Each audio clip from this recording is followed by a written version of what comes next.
Daha çox üzürlü görün bizi bu düşmənlər, düşüncə düşmənləri şikayət elədikləri üçün bu da o qısıtlama ki qoyublar otağa. Bu da biridir.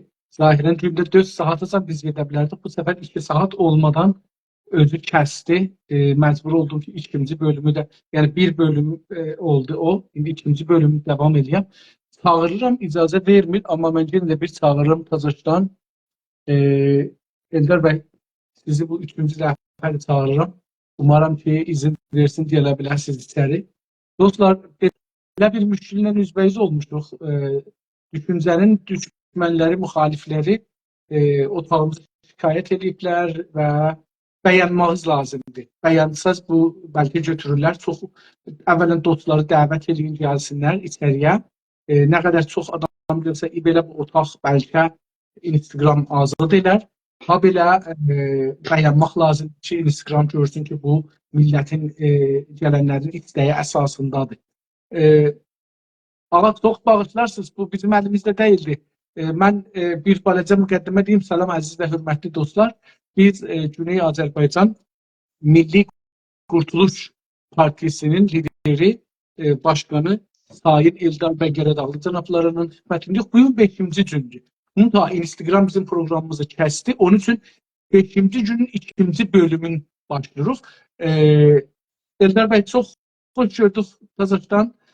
Sorumuzu əgər yadınızdadırsa oradan davam verin, yoxsa istəyirsiniz mən Tazaşdan sorum. Siz zəhmət olmasa bir də sorunuz, çünki ola bilsin ki, yarıdan ola. Hər halda mən sizi görmürəm. Tamam. Burada zəbdə olur. İrad yoxdur. Əgər siz dözə bilirsiniz beləsi, əslində olacaqdır. Sizcə nədən? Sorun buyurdu ki, sizcə nədən Güney Azərbaycan insanları və təşkilatları, düşünürləri, siyasiləri sürgündə bir milli, geçici, müvəqqət, dövlət ya hakimiyyət qura bilmirlər? Bunu tozlayıb buyururdunuz. Təbii ki. Biz demək ki, geçmişdə 2014-cü ildə çalışdıq və bu çox dəyərli soydaşlarımızla birlikdə partiya başkanları və tanınmış şəxsiyyətlərimizlə birlikdə Kopenhagda bir araya gəldik. O təbii ki, orada demək ki, bir parlamentin, keçərli bir parlamentin ya sürgündə bir parlamentin yaranması öne çıxdı. Ancaq daha doğrusu çox təəssüflə bu yenə bayaqları dediyim məsələlər üzərindən ehtiraslar, sonra dar görüşlər və əslində çox vahid, çox demək ki, primitiv bahanələr üzərində yaşaya bilmədi. Biz hardasa bir 2 ay... 2000 neçədeydi? Üzr istəyirəm, bunun 2000 neçədeydi? 2014-cü ildə. Sən dedik. Biz demək ki, orada toplantılar geçirdik. Hər həftə Partak üzərindən görüşlərimiz geçirilirdi. Və o görüşlərdə də daha doğrusu yavaş-yavaş gedirdik ki, bunun bir və bir bəndilərini hazırlayaq və hüdudən demək olar ki, hazırlamışdıq da. Ancaq təəssüflə birdən-birə ortadan bir balta kimin bunu vurdular, dağıttılar. İndi daha doğrusu orada dostlarımızın hamısı öz dostlarımız olduğuna görə mən istəmirəm ki, burada cəbhə tutmuş olan çox təəssüflə, çox təəssüflə bu iş oldu və həm zaman baxımından çox böyük ziyan gördük, həm millətimizin bizə olan inancı daha doğrusu tam aradan getdi. Həm eyni zamanda siz məni eşidirsiniz. Bəli, kamil eşidirəm. Çünki burada göstərdik ki, heç kim yoxdur. İndi oldu təbii ki. Önlürlər, mən də görürəm buradakı qoymurlar cəmaət gəlsin. Hər halda Neyse bu mesele daha doğrusu milletimize çok büyük təsir gördü. Gəncliyimizə, milli hərəkatımızın bizdən olan gözləntiləri, bəkləntiləri heçə çıxdı. Və oldu o şey ki olmamalıydı. İradları sarsaq, yəni desək ki, bu iradlar var idi. Onlar nələr olar? Bizim aramızda nələr var idi? Ad səhmədən desək. Təbii ki, biz demək ki, geçəndə bilirsiniz ki, 1997-ci ildə çox möhtəşəm bir hərəkət başlatdı Azərbaycan türkləri. Dünya Azərbaycanlılar Birliyi. Dünya Azərbaycanlılar Kongresi. Dünya Azərbaycanlılar Kongresi bu möhtəşəm uluslararası təşkilatımız ki, sonralar DAK oldu. Yəni müxəffəfi DAK sayıldı. Bu demək olar ki, ilk başda Los Angeles'te ve sonra Washington'da başlarken artık herkes buna çok büyük ümid ilə baxırdılar. Bu ictimai təşkilat olduğuna göre bir belli müəyyən bir daha doğrusu belə deyək, ideolojiya içində bayındırmadı. Ve doğrusu da bu idi, düzü de bu idi. Rusiyadan olan çoxlu soydaşlarımız, Azərbaycanımızın kuzeyindən, güneyindən, İranın demək ki, müxtəlif yerlərindən buna həm hüzuri şəkildə, həm qiyabi şəkildə üzv oldular. Və bu bir qorxu saldı rejimin canına. Həm də eyni zamanda diasporamızı çox gücləndirdi. Diasporamız canlandı. Azərbaycan dövlətçiliyinin gedirdi ki, daha doğrusu diaspora vasitəsilə lapıçılığı da çox güclənsin. Amma yenə buna da ortadan gətirdilər, balta vurdular və nəhayət nə oldu, nə olmadı? Bu gəldi ikiyə bölündü. İkiyə bölününcən bizlər bir bölüm və bizlərdən başqa dostlarımız ki, elə yine canlarımız, ciyərlərimiz, özümüzdən olanlarımız idilər, bir başqa. Yəni bir demək ki, artıq DAK öz missiyasını bıraxdı. DAK artıq demək ki, öz üzərinə düşən vəzifəni bıraxdı. Öz içində savaşa başladı. O DAK bunu vurdu, onu vurdu. O DAK bunu və o da. Hər iki DAK bir-birini yedi, bir-birini sütdü. Bu günlərdə DAK yoxdur ortada. DAK yoxdur ortada. Yəni bir təşkilatı kim elədi, kim eləmədi, onun gizli yönlərini bəlkə mən də bilməyəm, bəlkə siz də bilməyəsiniz. Amma mən işin içində olduğuna görə gördüyümü və gözümlə və demək ki, fikrimlə, düşüncəmlə gördüyümü artıq bunu unuda bilmərəm. Yəni təsəvvür edin ki, biz necə çalışırdıq gecə gündüz.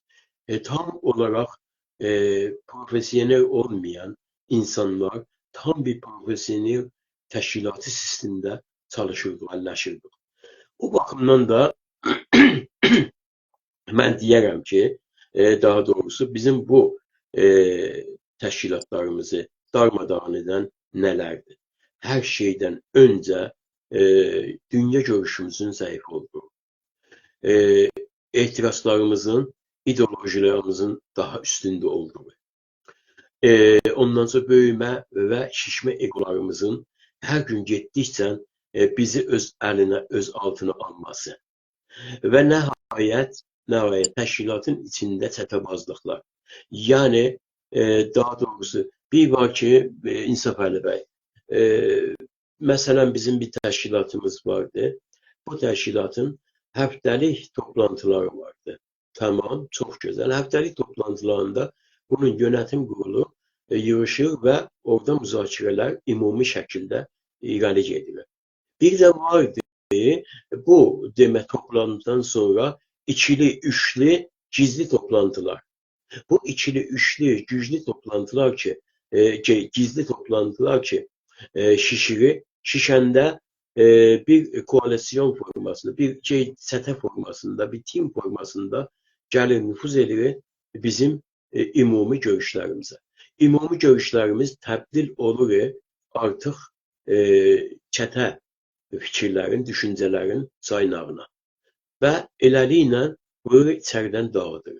Bax, eyni bu şəraitlər də DAQ-da da özünü göstərmiş oldu və daha doğrusu bizim bütün təşkilatlarımızda da. Amma sizin işarə etdiyiniz nədən ibarətdir? Niyə parlamenti yarada bilmədik? Dediyim kimi yaratdıq, əlimizdən gələn də etdik, amma saydığım əsaslar başda olmaqla.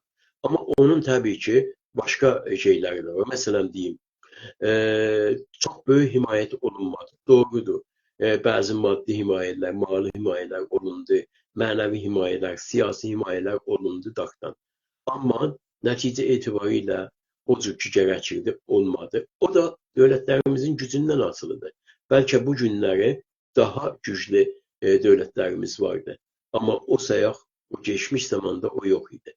Bu günləri hesablasaq biz, demək 2 il bundan qabaq da bir təşəbbüs göstərildi və Türkiyədə və Bakıda bu elə həman dostumuz ki, ilk öncə təşəbbüsü göstərmişdi, adını deməyəcəyəm, bir Kuzeyli dostumuz, partiya başkanı, həman adam bir daha təşəbbüs göstərdi və bu səfər yenə daha yanlış bir tərkiblə, daha təcrübəsiz bir demək ki, timlə gəldi meydana. Təbii ki, onun içində geylər də vardılar, təcrübəli insanlar da vardılar. Elə həman təcrübəli insanlara tapşırıldı. Ancaq o da demək olar ki, bir yerə gedə bilmədi, çata bilmədi. Bu məsələ ilə geçmiş məsələ bir-birindən fərqli idi. Geçmiş məsələdə biz özümüz içəridən dağıtdıq, amma bu məsələ, bu səfərki parlament məsələsi daha doğrusu meyvəni kal dəydiyinə görə idi ki, artıq o meyvə formasında da olmadı, əmələ gəlmədi. Yəni, bunu demək istəyirəm ki, əsas tutanda biz hər şeyin başında, hər bir şeyin başında dediyim kimi o duyucuya görürük, ehtirasları görürük, egoları görürük və çətəbazlıqları görürük və bunlar bahis olurlar ki, bizim milli hərəkatımız eşikdə bir parlament sahibi olmasın. İndi siz bu işarəlik buyurdunuz. Mənim suallarımda da var, amma biraz bunu açıqlayacağım. O da budur ki, acaba... Mən bir dəqiqə siz icazə verirsiniz, bu iki bölümü gətirim, şarjımı gətirim tezdən. Buyurun. Əziz və hörmətli dostlarımız, ərz elədiyim kimi mütəəssifanə düşüncə müxalifləri otağı şikayət ediblər və beləliklə otağa məhdudiyyət qoyulubdur. Əvvələn qonaq çağıramırıq, insanları dəvət eləyəmirik. Bu bir məhdudiyyətdir. İkincisi budur ki, gündə 4 saat icazə verirdi. Biz burada danışaq, onu eləyiblər 2 saatdan da az. Onun üçün çarəm fəqət budur ki, sizlərdən xahiş edirəm. Sizlər meydana girəsiniz. Həm like vurun, həm lütfən dostlarınızı çağırın. Eləyə bilək ki, bu səs biraz çox geçsin, otaq bağlanmasın. Yəni, belə gedirsə, düşmənlər də zorlu olursa, düşüncə düşmənləri zorlu olursa, Instagram da bu otağı bağlar. Çox sağ olun, var olun. Ərz edeyim ki, bu bir tərəfdən. O birisi tərəfdən bizim ciddi düşüncə mərkəzlərinin düzəlməsinə, proje şəklində aparmasına ehtiyacımız var. Məsələ, indi Eldar bəy Qaradağlı cənabları çox önəmli bir məsələlərə, tarixi müşkillərə işarələr. Yəni, 2 dəfə buracan, ya 3 dəfə məclis qurmağa, ya dövlət qurmağa çalışmış bir millət qürbətdə, ya sürgündə. Bu da bizim haqqımızdır. Ən doğal haqqımızdır. Amma təəssüflə iç görünən savaşlarımız, müxalifətlərimiz, düşünməməzliklarımız səbəb olubdur ki, yıxılıbdır bu 3 dəfə hərəkət eləmək. Onun üçün dostlar, mən fikirlərim hətta bir dənə otaq lazımdır ki, fəqət otura bunları düşüncə otağı yaranmalıdır. Fəqət otura bunları tamam o adamlar ki, bu 3 dana, 4 dana, 10 dana hərəkətə iki vurucan olsun. Onların bir adamların gətirib danışdırmalıdır. Ortaya bir düşüncə çıxmalıdır ki, biz hangi səbəblərdən dolayı belə bir duruma gəlmişik. Öz milli mənafeyimizi təşxis veririk, milli dövlətçiliyimizin olmasına inanırıq, amma gətiririk, boğazına yetişəndə mundar edirik. Burada bir irat var. Ya bizim düşüncəmizdə irat var, ya bizim düşüncəmizlə əməlimiz cür gəlmir, ya da ki, vaqiyyət beləsi, bizim birilərimiz məmuruq. Birilərimiz məmuruq. Bunu qoymayaq buraya. Birilərimiz bir yerlərdən pul alırıq, ya almırıq ki, deyirik, bunu yıxmalıyıq, bu yıx qalxmasın. Çünki kimin mənfəəti nədir bunun yıxılması, kimin zərəri nədir? Onu gərək bir salaq çıxaq. Yaxşı, niyə yıxılıbdır? Bunun mənfəəti kimə gedir, zərəri kimə gedir? Əgər birinə mənfəəti varsa, birinə zərəri varsa, o yer kim mənfəəti alır, o yer bunu yıxmaqda çox böyük bir rol oynayır. Eldar bəy, əgər hazır olsa soruma cavab başlayayım. Hazıram. Əcəba İran adlı dövlətin gizli və pullu adamları, orqanları, gizli təşkilatları bizim millətimizin arasında düşüncə olaraq, pul olaraq, qaynaq olaraq bu ixtilafları yaratmaq imkanı var mıdır? Əlbəttə ki, vardı və əlindən gələni də edəcəkdir, edir də. Təbii ki, Sipahin İttilatı orada gecə-gündüz Azərbaycan Türk millətinin və Azərbaycan milli hərəkatının əleyhinə çaba göstərir, çalışır. Teorisyenlər yaraldır, özümüzün içimizdən teorisyenlər alır və bunlara vədə verməklə, qol verməklə demirlər ki, millətindən qoparır. Təbii ki, bunlar hamısı vardılar, yoxdular da. Yəni, bunlar elə bir şeylərdirlər ki, əsla bunların üstündən belə vazgeçmək mümkünlər olmaz. O bizim düşmənimizdir. O bizim düşmən rejimimizdir. Bunların hamısını edəcəkdir. Amma biz nə qədər özümüzlə dostluq, biz nə qədər özümüzlə doğmuyuq, biz nə qədər özümüzü sevirik, millətimizi sevirik, borcularımızı ödəməyə hazırıq. Biz nə qədər nəyik? Baxın, mən bu məsələləri danışanda çox həyəcan tapıram. Səbəb budur ki, İnsaf Əli bəy, mən bunların hamısını yaşamışam. Mən milli hərəkatının içindən gəlmiş bir adamam.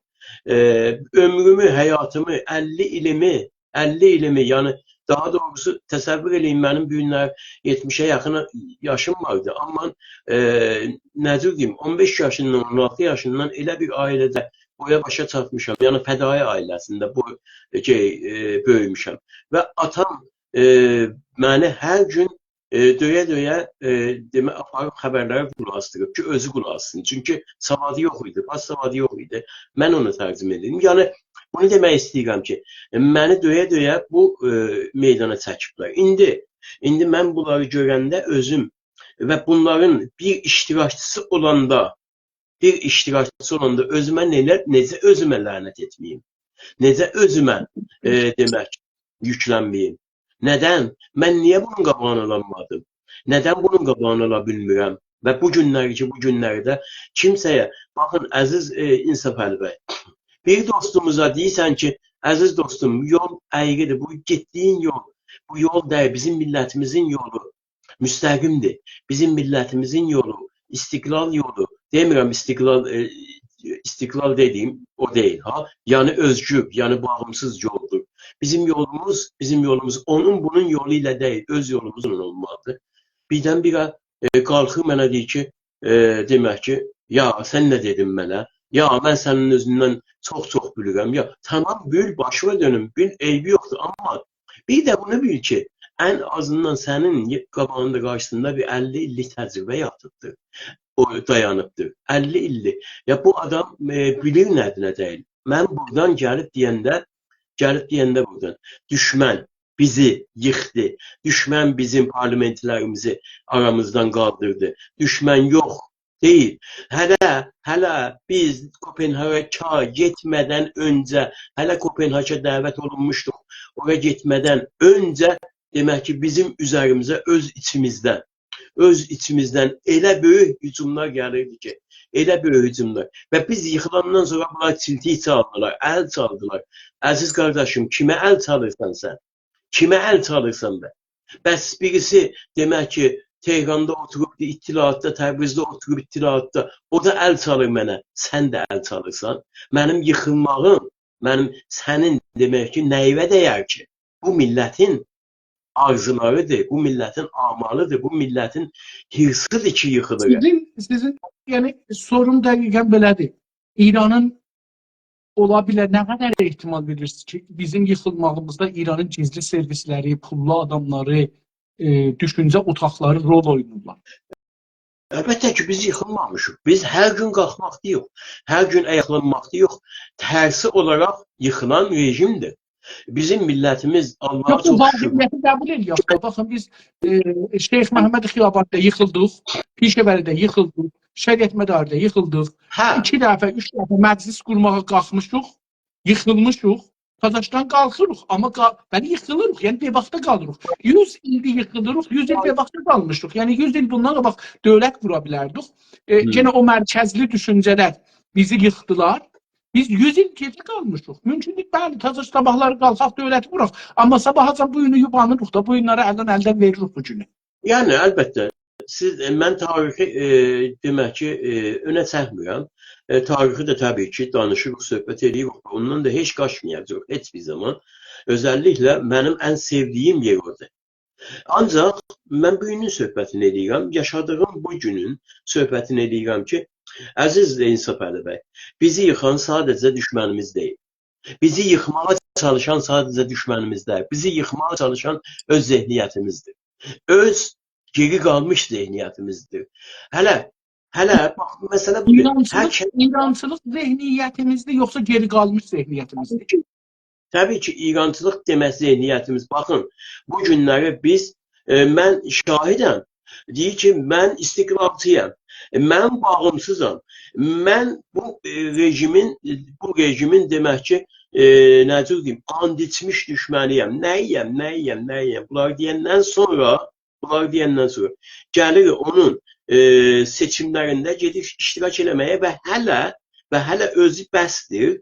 Özü bəs deyil demək ki, milləti də gedir deyir ki, çünki orada bir türk vardı, gedib ona səs verməyimiz lazımdır. Baxın, bir istiqlalçı, bir millətinin gələcəyini düşünən, bir millətinin təfəkkürünü, fikrini beynində demək ki, gəlişdirmiş bir insan belə düşünə bilərmi? Baxın, hələ bizim qabağımızda, qarşımızda. Biz görə, bilə özümüz ayağımızı o təliyə atmamalıyıq. O təliyə atarsıq, nəticə etibarilə bu olar. Bu olar, daqımız dağılar, babımız dağılar, demək ki, parlamentlərimiz dağılar. Niyə? Çünki istabil düşüncəmiz, fikrimiz yoxdur. Məsələ budur. Bizim hər şeydən öncə düşmənimiz var. Düşmənimizi inkar etməyək. Düşmənimiz hər dəqiqə, hər an bizi yıxmağa çalışır. Amma hər şeydən öncə biz özümüzük ki, özümüzü demək ki, yıxmamalıyıq. Mən bütün hər kəsi ki, bu yolun müddəisidir, iddialı şəxsidir, demək ki, dostu yıxmayaq, qardaş. Dostu yıxmayaq. Dostu yıxan millətini yıxır, ideyasını yıxır və özünü yıxır. Elzur bəy, əcəba sürgündə yaşayan millətlər, İranda işğala məruz qalan millətlərdən danışıram. Əcəba sürgündə yaşayan millətlər arasında düşüncə, anlayış və iradə qıtlığı hakimdir ki, hələ də bu insanlar və bunların siyasiləri səğir kimidirlər. Bir ayrıları gələk deyək ki, gəl burada toplanın. Yəni, baxın, onu göstərir əlbəttə. Əlbəttə, bizim millətimiz çox böyük millət olduğuna görə. Yəni, 40 milyondan söhbət edirik biz. 1 milyon, 2 milyon deyil. Və bunun başında da hər hansı bir əşirət, hər hansı bir ağa, hər hansı bir tayfa yoxdur. Bir millətdir. Millət olan da millətləşmə sürəci də çox ağır bir sürəcdir. Çox bir necə deyim, yanıqlı bir sürəcdir. Yıxıla-yıxıla biz o millətləşmə sürəcini keçməliyik. Geçməliyik, ta bəs ki seyğəllənək, ta bəs ki saplaşaq. Saplaşandan sonra kimsə artıq bizim qabağımızda, qarşımızda dayana bilməyəcəkdir. Amma biz o mərhələdəyik hələ. O mərhələdəyik ki, biz hər bir demək küləklə yıxıla bilirik. Bu küləyi ən azından özümüz öz əlimizlə yaratmamalıyıq. Yox, indi Qaldı ki, sualım budur. Yəni türklər, ərəblər, türkməənlər, qəşqailər, Rorlar, Şiiləşlər, Mazənilər, Bəluçlar, Kürdlər arasında qıtlıq var, düşüncə qıtlığı, anlayış qıtlığı və iradə qıtlığı varmı? Mən o birisi millətlərdən çox xəbərim yoxdur. Tamam. Yəni desəm də bilirsiniz, İnsaf Əli bəy, gerçəkdən də onun bunun ağzından deyəcəm. Çünki əlimizdə status yoxdur ki, bizim Azərbaycan Türk millətinin milli hərəkatı ilə Əl-Əhvaz Ərəb hərəkatının və ya Bəluç hərəkatının və ya Kürd hərəkatının hər hansı bir dərindən bağı yoxdur axı. Doğrudur. Münasibət bəslənir, yavaş-yavaş başlanır. Yavaş-yavaş bu demək ki, dərinliklərə varmaq ümidində yox.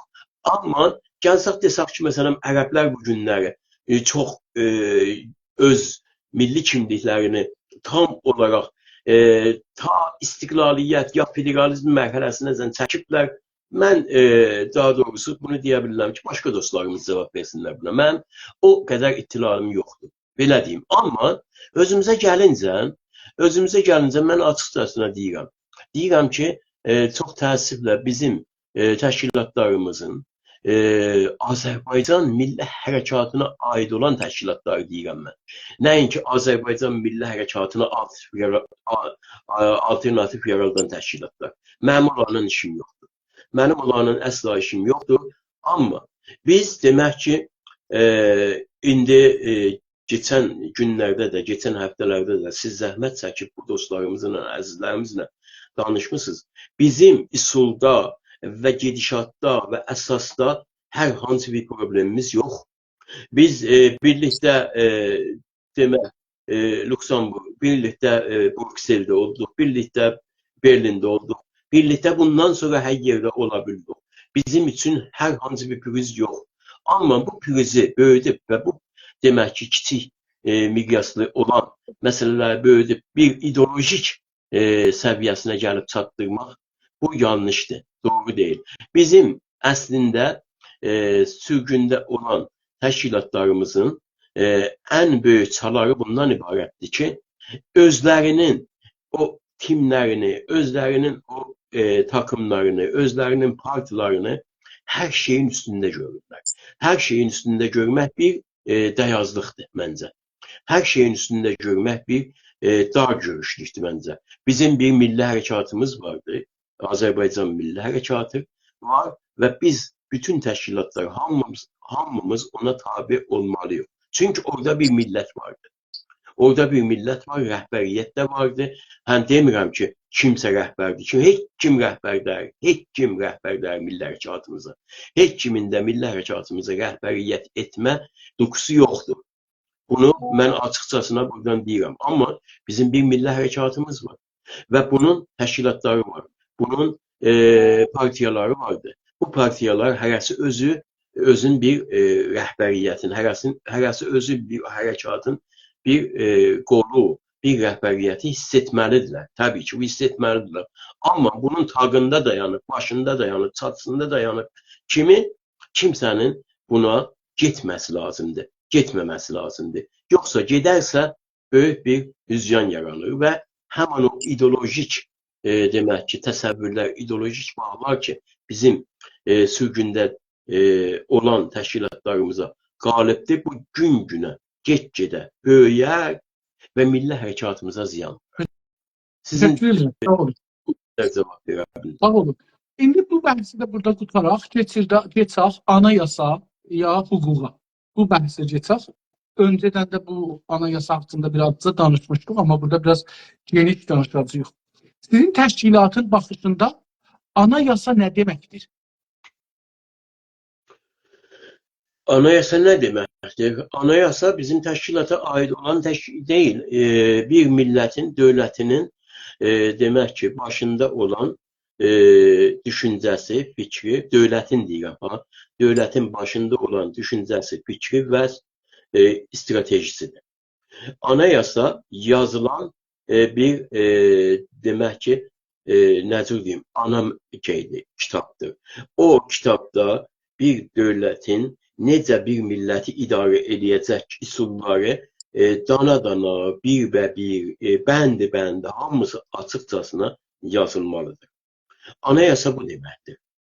Tamam. Sizin təşkilatın bir anayasa təklifi var mı gələcəyə? Bizim çalıştığımız demək ki, bir illik bir dövlət programının hazırlamasıdır. Geçən ildən başladıq və bu bir hazır dostlarımızdan gələn bir hazır şeydir. Demək, dövlət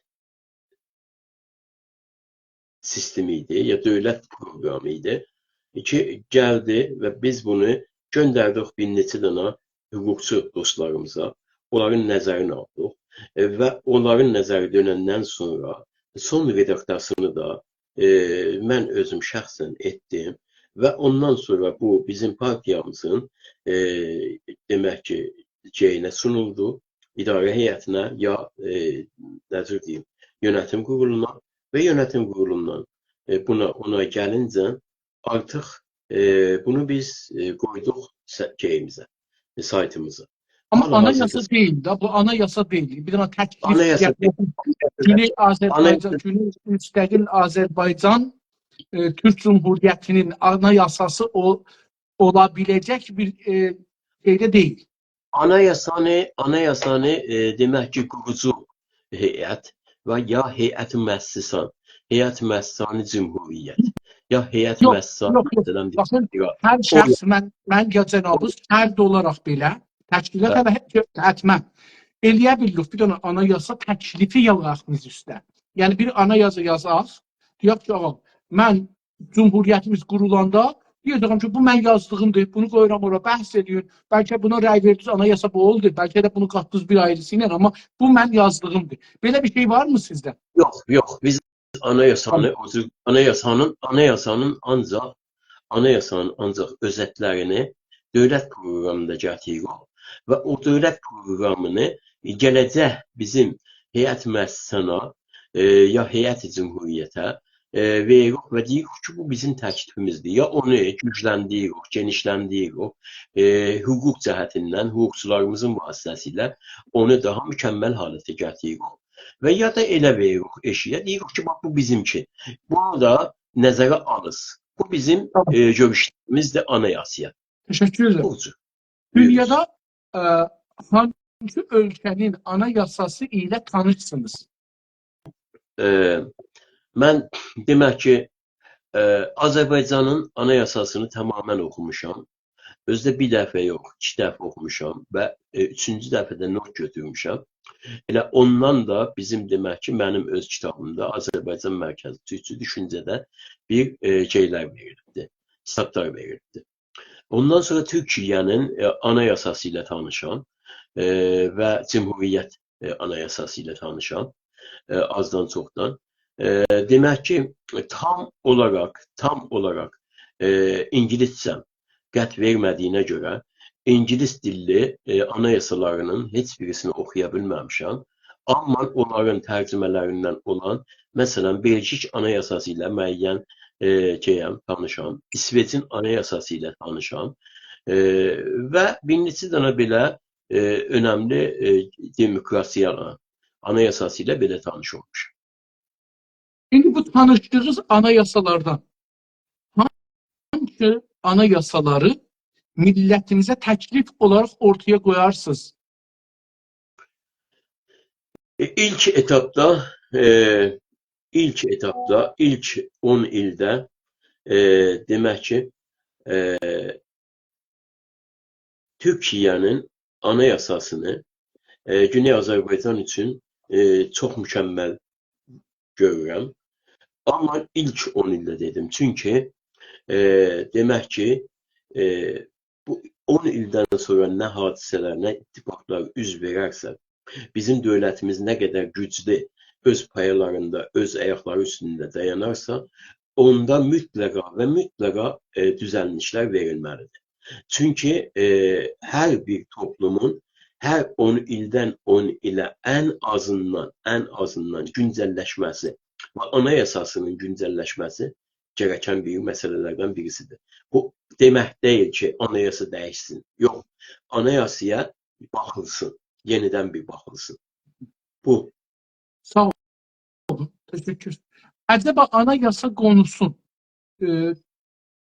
təmtələsik zamanlara və istiqlaldan sonraya həvalə edirsinizmi? Dediğim kimi anayasanı birinci heyəti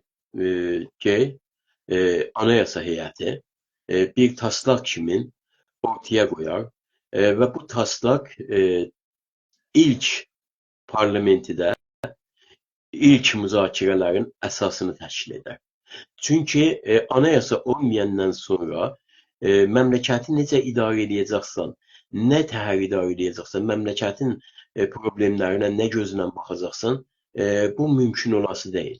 Ona görə də ilk etapda bunun müzakirəsi, hətta gecə-gündüz belə müzakirəsi gərəkir ki, tezliklə bir anayasa, hətta müvəqqəti olmuş olsa, önə çıxsın ki, dövlət başlasın, öz orqanlarını təşkil etsin.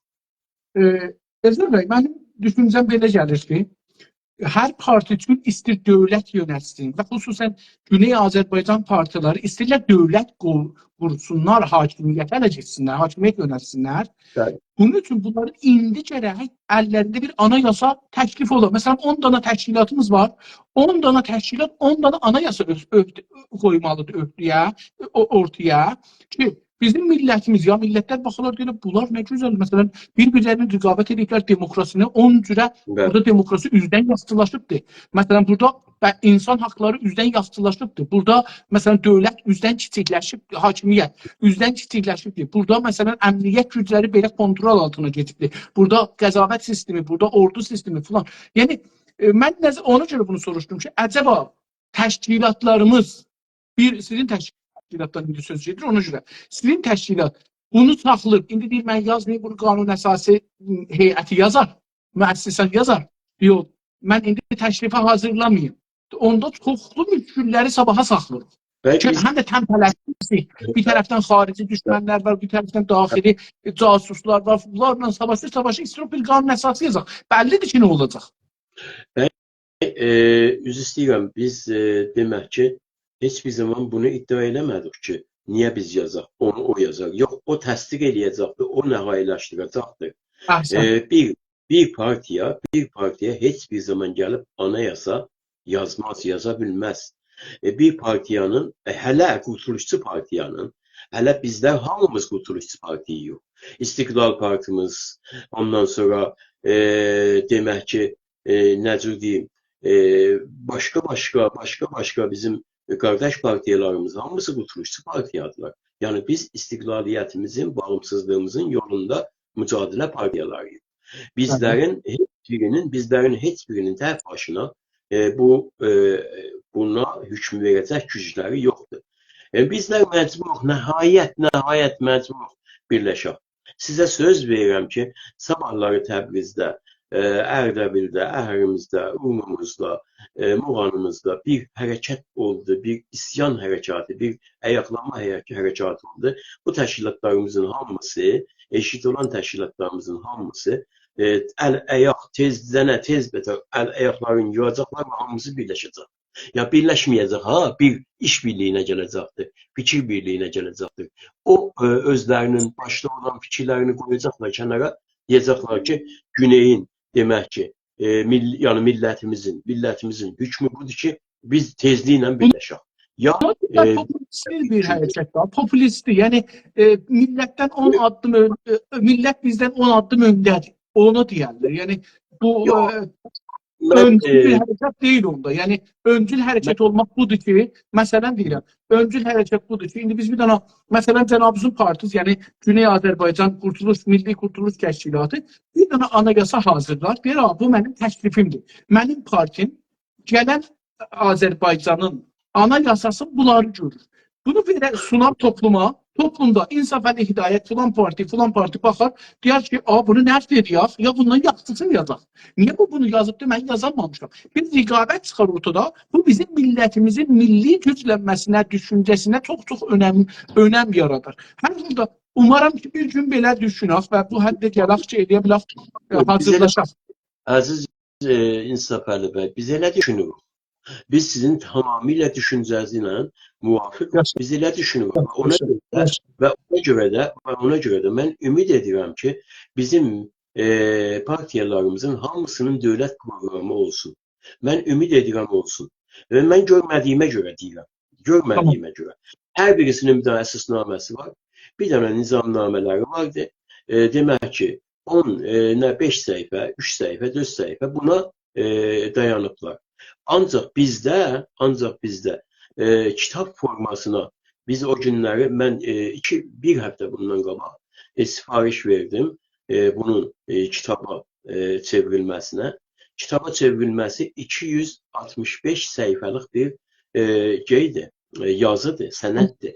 Bu 265 səhifəlik bir yazı. Mənə göndərmişəm, amma oxumamışam. Umarım ki, oxuyayım. Əlbəttə, sizə göndərmişəm. İnsaf Əli bəy, bu A4 formasında 100 səhifəyə yaxın bir sənətdir. İndi təsəvvür eləyin siz ki, biz bunu yazmışıq və bunun həm ülkələrimiz, yəni ideallarımız, həm ilkələrimiz, yəni prinsiplərimiz, həm düzüyümüz, yəni nizamnaməmiz və həm dövlət proqramımız ki, bunların hamısından üstün yazılıbdır burada, bu bunu göstərir. Yəni, bu demək ki, sizin dediyinizlə tamamilə mənim fikrimiz üstə düşür. Biz öz vəziyyətimizi yerinə getirmişik. Və ihtiyacı yox da. Bunu hər zaman geçdikcə, hər gün getdikcə təkmilləşdirəcək. 2 dəfə bu redaktor olunubdur. Və siz onun aşağısına baxsınız, diqqət eləsiniz. Elə tam birinci səhifəsində, baş səhifə, yəni başlığında görəsiniz ki, yazıb ki, ilk redaktör 2021-ci, son redaktör 2023-cü il. Yəni biz hər 2 ildən bir buna bir daha baxırıq, bir daha redaktör edirik, bir daha təmizləyirik. Demək ki, və bunu təkmilləşdiririk. Bu bizim vəzifəmizdir. Heç kimə də təbrik deyirəm. Çox sağ olun. Gözəl. İndi bu bizim vəzifəmizdir. Təklifimiz bizim çox mühümdür. Sizin təşkilat və əlbəttə tüm təşkilatlar, yəni bu qanunsuzluq, yəni beləsi bir sualım var idi, onu soruşmadım, soruşum da olmasa siz cavab buyurdunuz, amma mən onu bir də soruşmasam, bunu soruşanda yersiz gəlir. Ortada özünüzün ya bəzi təşkilatların anayasa təklifi olmadan o təşkilat ya sizin təşkilat özün hangi qanunlara dayanaraq qanunsal saya bilir? Ortada özünüzün bir anayasa təklifiniz olmadan belə. Yəni özünüz olmasa bir qanun yazırsınız, deyirsiniz, bu qanunu mən qəbul edirəm, bu qanunun əsasında mən özümü qanunsal bilirəm. Heç olmasa belə bir şey. Mən sizin sorularınızı çıxartdım burada, gözümün qabağında. Sağ olun. Qanunlara dayanaraq qanunsal bilir. Yəni ortada özünü bir anayasa təklifiniz olmadan belə. Təbii ki, bizim varımızdır. Olduğumuza görə də, dövlət proqramımız olduğuna görə də, demək ki, o dövlət proqramının üzündə nə yazılıbsa, bizim düzüyümüz də tamamilə onun üzündən olubdur, düzənlənibdir və o sayaq da həm düşünürük, həm hərəkət edirik, həm demək ki, dövlətçiliyimizə yönəlik yola düşürük. Bizdə o vardır. Başqalarını bilmirik. Gözəl. Sizin təşkilat və əlbəttə tüm təşkilatlar bu qanunsuzluq, yəni əgər anayasa özü düzəltməsə, ki daxil deyə mən özüm öz ana yasamından gedirəm. Ana yasa boşluğunda hangi qanuna dayanaq işlərini apara bilərlər? Kaş ki bizim əziz bacı qardaşlarımız, başqa təşkilatlarımızda, qardaş təşkilatlarımız demək ki, gerçəkdən də mən ürəkdən deyirəm, səmimiyyətlə deyirəm, səmimiyyətlə. Bizim yazdığımız bu dövlət proqramı bizim təşkilatımızın deyil. Bizim millətimizin, bütün təşkilatlarımızın hamısının demək olar ki, aynası kimi büyüsünlər, gəlsinlər, qoysunlar qabağa, desinlər ki, hə Eldar, gəl oturaq bura, gəl bir 3 nəfərdə, 2 nəfərdə öz yönetimizdən biriz, gəliz, bizimlə müzakirə edirik. Biz deyirik ki, bunun burası dəyişsin, bunun burası dəyişsin, bunun burası dəyişsin, bu olsun 2 təşkilatı. Birisi də gəlsin desin ki, bunun burası da dəyişsin, bunun burası da dəyişsin, bu olsun 3 təşkilat. Birisi gəlsin desin, bunun burası dəyişsin, 4 təşkilat olsun. Vallahi billahi biz buna gedərik. Biz İnsaf Əli bəy buna gedərik. Bizim demək ki, ortada necə deyim, heç bir matahımız yoxdur ki, bizə aid olsun. Hər nə varımızsa millətimizə aiddir. Və bu təşkilatlar hamısı da bizim qardaşımız, bizim səngərdaşlarımızdılar. Biz bunlara heç bir zaman özgə baxmırıq, doğma baxmırıq hamısına. Amma kaş ki, hər kəs belə baxsın. Bilmirəm ki. Yəni bilirsiniz, Eldar bəy, yəni soruları bir cür qoymuşam ki, istəyirəm bunun nəticəsində buraya istəyirəm ki, bizim partilərimiz bir dövlətçilik düşüncəsini ciddi tutmalıdırlar.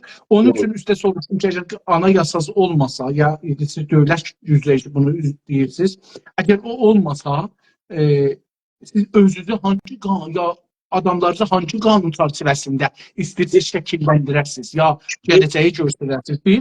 İkinci bir. Heç bir. Əgər mənim başımın üstündə qanun olmasa, əgər mənim başımın üstündə proqram olmasa, ən yaxşısı budur ki, şairəmsə gedim şairliyimi eləyim. Ondan yazaramsa gedim yazarlığımı eləyim. Bu siyasətə. Deyim ki, lütfən məni burada boş görürüz. Mən buranın sahibi deyirəm. Necə ola bilər ki? Bunu mən müxtəlif formatlarda soruşuram. O cümlədən elə biri də budur. Sizin təşkilat hangi hüquq və qanunlara əsasən ki, siz buyurursunuz var, müxaliflər və düşmənlərə qarşı hökm verir və məhkum edir. Nə demək istəyirəm? Əgər biz İran dövləti deyə, ya İran hakimiyyəti, ya Fars hakimiyyəti deyə, ya bir qazini, bir şikəncəgəri, bir ittilaat məmuru, bir polisi məhkum ediriksə, onu bir qanun, bir çərçivə qoymalıyıq. Deyəm, Allah, mən bu çərçivə əsasında səni məhkum edirəm. O da bilməli ki, bu çərçivə əsasında məni məhkum elədilər. Necə İranın bir çərçivəsi var da, məsələn, deyək ki, hər nə deyirik, deyək, biləxərə onlar pan-türk deyə bir əsas qoydular, onun əsasında bizi məhkum eləməyə çalışırlar. Bu da bir şey, hər halda qoyub ortaya da, düz də olmasa, qələt də olsa, qeyri-qanuni də olsa qoyub da ortaya. Bizim də bir dana təşkilatın əsasları olmalıdır ki, onun əsasında, ya, mən, məsələn, ana dilimin rəsmi olmasın, orada istəyirəm. Amma hangi qanun əsasında? Daxil özü bir qanun yazmışam. Burada demişəm ki, Azərbaycan Türk Cumhuriyyətində rəsmi dil ana dilidir. Bilirsiniz? Lakin bunun əsasında mən deyirəm, tamam. Buna hər kəs oxur, bilir ki, mən nə istəyirəm. Burada ana dil rəsmi dildir. Burada, məsələn, İslam ya şiəlik rəsmi din deyil. Dövlət burada layiqdir. Məsələn, orada yazıram. Və bunların əsasında heç kəsi mən təşviq eləməyəcəm, heç kəsi tənbih eləməyəcəm. Məsələn, ərz edirəm. Bunlar, indi, beləsi deyək. İndi bu təşkilatlar ki, özləri qanunları yoxdur, yəni bir qanun yazmayıblar, hangi qanuna istinadən eləyə bilərlər, deyərlər, o adam düşməndir, o adam satqındır, o adam beyni yıxanmışdır, o adam nüfuzidir, casusdur, xaindir, satqındır. Bunlar hökmü veririk da. Baxın, biz bunlardan hökmü veririk. Bu hökmü nə əsasında veririk? Baxın, doğrudur. Bizim əlbəttə təşkilatlarımızın hamısının ən azından bir əsasnamələri var. Yəni 3 səhifəlik, 5 səhifəlik, 2 səhifəlik hər halükarda bir şeyləri var, yoxdur da. Orada da ana demək ki, istəklərimizi, yəni bir millət olaraq ana istəklərimizi ortaya qoyublar. Burada bir sıxıntı yoxdur. Biz də o ana silahları ilə hamısı ilə tanışıq və hamısını demək ki bilirik. Məsələn, biri ilə bir təşkilatımızla deyirik ki, bununla bizim aramızda çox az belə ixtilaf var. O qədər az ixtilaf var ki, buna iki cələsə, bir cələsə oturub bir yerdə müzakirə eləməyimiz yetər. Bu ümumiyyətlə daha çox özətlər əsasındadır. Yəni özətləmə. Bu özətləmə təşkilatlarımızın hamısında var. Hər kəsdən siz soruşsunuz ki, anayasa, qeyz varsa, sizin demək ki, necə deyim, əsasnaməz var, deyəcək vardır. Nizamnaməz var, vardır. Amma sizin dövlət proqramınız varsa, onu lütfen mənə göstərin. Burada bir sənə öz kürəkli olacaq iş. Çünki o bir sənə çətin işdir, çox çətin işdir. Ona görə illərini qoyasan, kitabları oxuyasan, qanunları oxuyasan, İranın anayasasını oxuyasan. Mən Cümhur İslamın anayasasını ən azından inanın ki, 2 dəfə tamına geçmişəm, çıxmışam. Və bilirəm ki, hansı demək ki, bəndlərə nə istəyir, hansı bəndlərə nə qoyur. Təbii. Yəni bunlar demək ki, zəhmət istəyir. Bu zəhmət olmasa, bunların heç biri olmaz. Amma ümumiyyətlə mən deyə bilirəm ki, bizim hamımızın bir istəyimiz var. O budur ki, azadlıq, ədalət, milli hükümət. Baxın, biz bunu ortaya qoyanda heç birimiz bununla müxalifət etmədik. Heç birimiz. İndi bəzi təşkilatlarımız var. Gəlirlər deyirlər ki, istiqlal, azadlıq, ədalət, milli hükümət. Yəni bir dənə də o istiqlal qoyulur deyə. Biz gəlirik, deyirik ki, heç buna ehtiyacımız yoxdur. Milli hükümətimiz olsun. Elə demək olar ki, onun indi istiqlalçısı da, federalçısı da, nəyi də bunu demək olar ki, bir götürüb bir zamana qədər apara bilər. Ancaq bu olsun. Hamımız bunu istəyirik. Hamımız insan haqlarını istəyirik. Hamımız demək ki, necə deyim, azad nəfəs çəkməyi, özgürlüyü, bağımsızlığı istəyirik. Və düşmənimiz bizə gəlib İraq tutanda deyirik, bax, bunların heç birini siz bizə verməmisiniz. Heç bizim də bunların istəməyinə bir kitab, bir suç kitabı açmışsınız, nə edəcək da. Birisi gedir, öz timini təşviq edir, gəlirsiniz, onu vura, döyə, çapa, götürürsünüz, aparırsınız naməlum yerlərə, həftələrlə, aylarla ailəsinə belə xəbər verirsiniz, çağır apardınız. Biz bu zülmlərə qarşı sizin qabağınızda demək olar ki, dirənirik və dirəşirik və eyni zamanda sizi məhkum edirik buna görə. Yəni demək istəyirəm ki, bizim bütün təşkilatlarımızın hamısı federalçısından tutmuş, istiqlalına ta muxtariyyətinə qədər bunların hamısını ortaqlaşa dilə gətirirlər. O baxımdan əgər məsələni belə götürsüz ki, hansı hüquq və qanunlara əsas müxaliflər və düşmənlərə qarşı hökm verir və məhkum edir, mən deyərdim ki, bunlar elə əsas. Əsas milli hökumətimizdir, azadlığımızdır, ədalətdir, dilimizin azadlığıdır, ondan sonra yeraltı, yerüstü talan olmuş sərvətlərimizin millətimizə qalmasıdır, biganələrin millətimizdən uzaqlaşmasıdır, biganələrin torpağımızdan getməsidir, işğal olunmuş vətənimizin azad olması və dövlətimizin təşkil tapması əsaslarında biz sizləri demək olar ki, məhkum edirik. Bu qədər. Teşekkürler. Bu bəhsi də biraz burada ayağın yığaq, amma devam edir bu sonuncu bəhsinə sürgündə dövlət başlığı altında həman bəhsi devam edirik. Deyir ki, əgər sizin təşkilat istiqlal ya federal, milli hakimiyyətlə dövlət qurmaq amaclı çalışırsa, necə geçici olsa da belə bir anayasa üzərində çalışmamış və bənzər təşkilatları bu haqda bir əməkdaşlığa dəvət etməmişdir. Əgər sizin təşkilat istiqlal ya federal milli hökumət və dövlət qurmaq amaclı çalışarsa, necə geçici olsa belə bir anayasa üzərində çalışmamış və bənzər təşkilatları bu haqda bir əməkdaşlığa dəvət etməmiş. Yəni biraz sənə bu Yəni şey siz zahirən siz bir şey yazmışsınız, bir dövlət proqramınız var. İndi amma məsələn təşkilatlar, istiqlalçılar, federalçılar, haqqı təyini sərnişinlər gəlin oturaq, bir anayasa yazaq. Belə bir təkliflə çıxmısınız topluma mı? yox, anayasanı dediyim, anayasanın özətlərini, yəni dövlət proqramı və bu kimin taslaqları yazmaq olar. Amma anayasa bir millətin məclisindən keçər. Təbii ki, o anayasa məclisdən keçəndə olur qanun. O anayasa məclisdən keçəndə olur qanun. Amma indi ondan öncədə, yəni indiki bir durumda biz məclis, məsələn, olmasa anayasamız olmasınmı? Yəni bilmiyoruz ki, məsələn bizim millətimiz bilməsin ki, biz nə istəyirik, nə mənə. Yəni bunlar gərək ciddi halətdə məncə belə bir şey Azərbaycan təşkilatlarında görmüsünüz? Belə bir şey ola, dəvət edirlər, gəlin oturaq belə bir şey.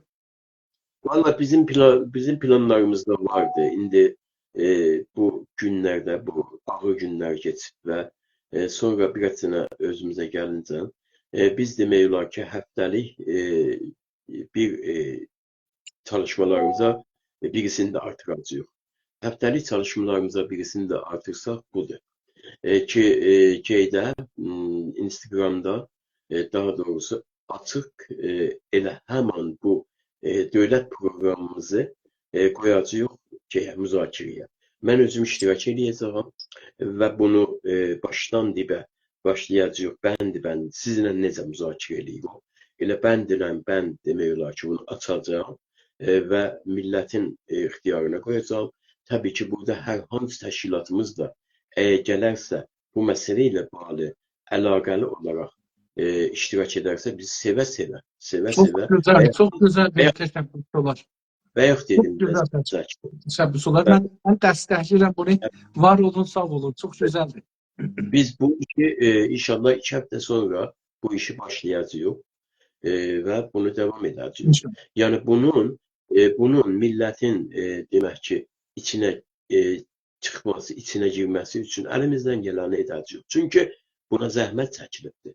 Mən deyil, mən bunun zəhmətini çəkməmişəm.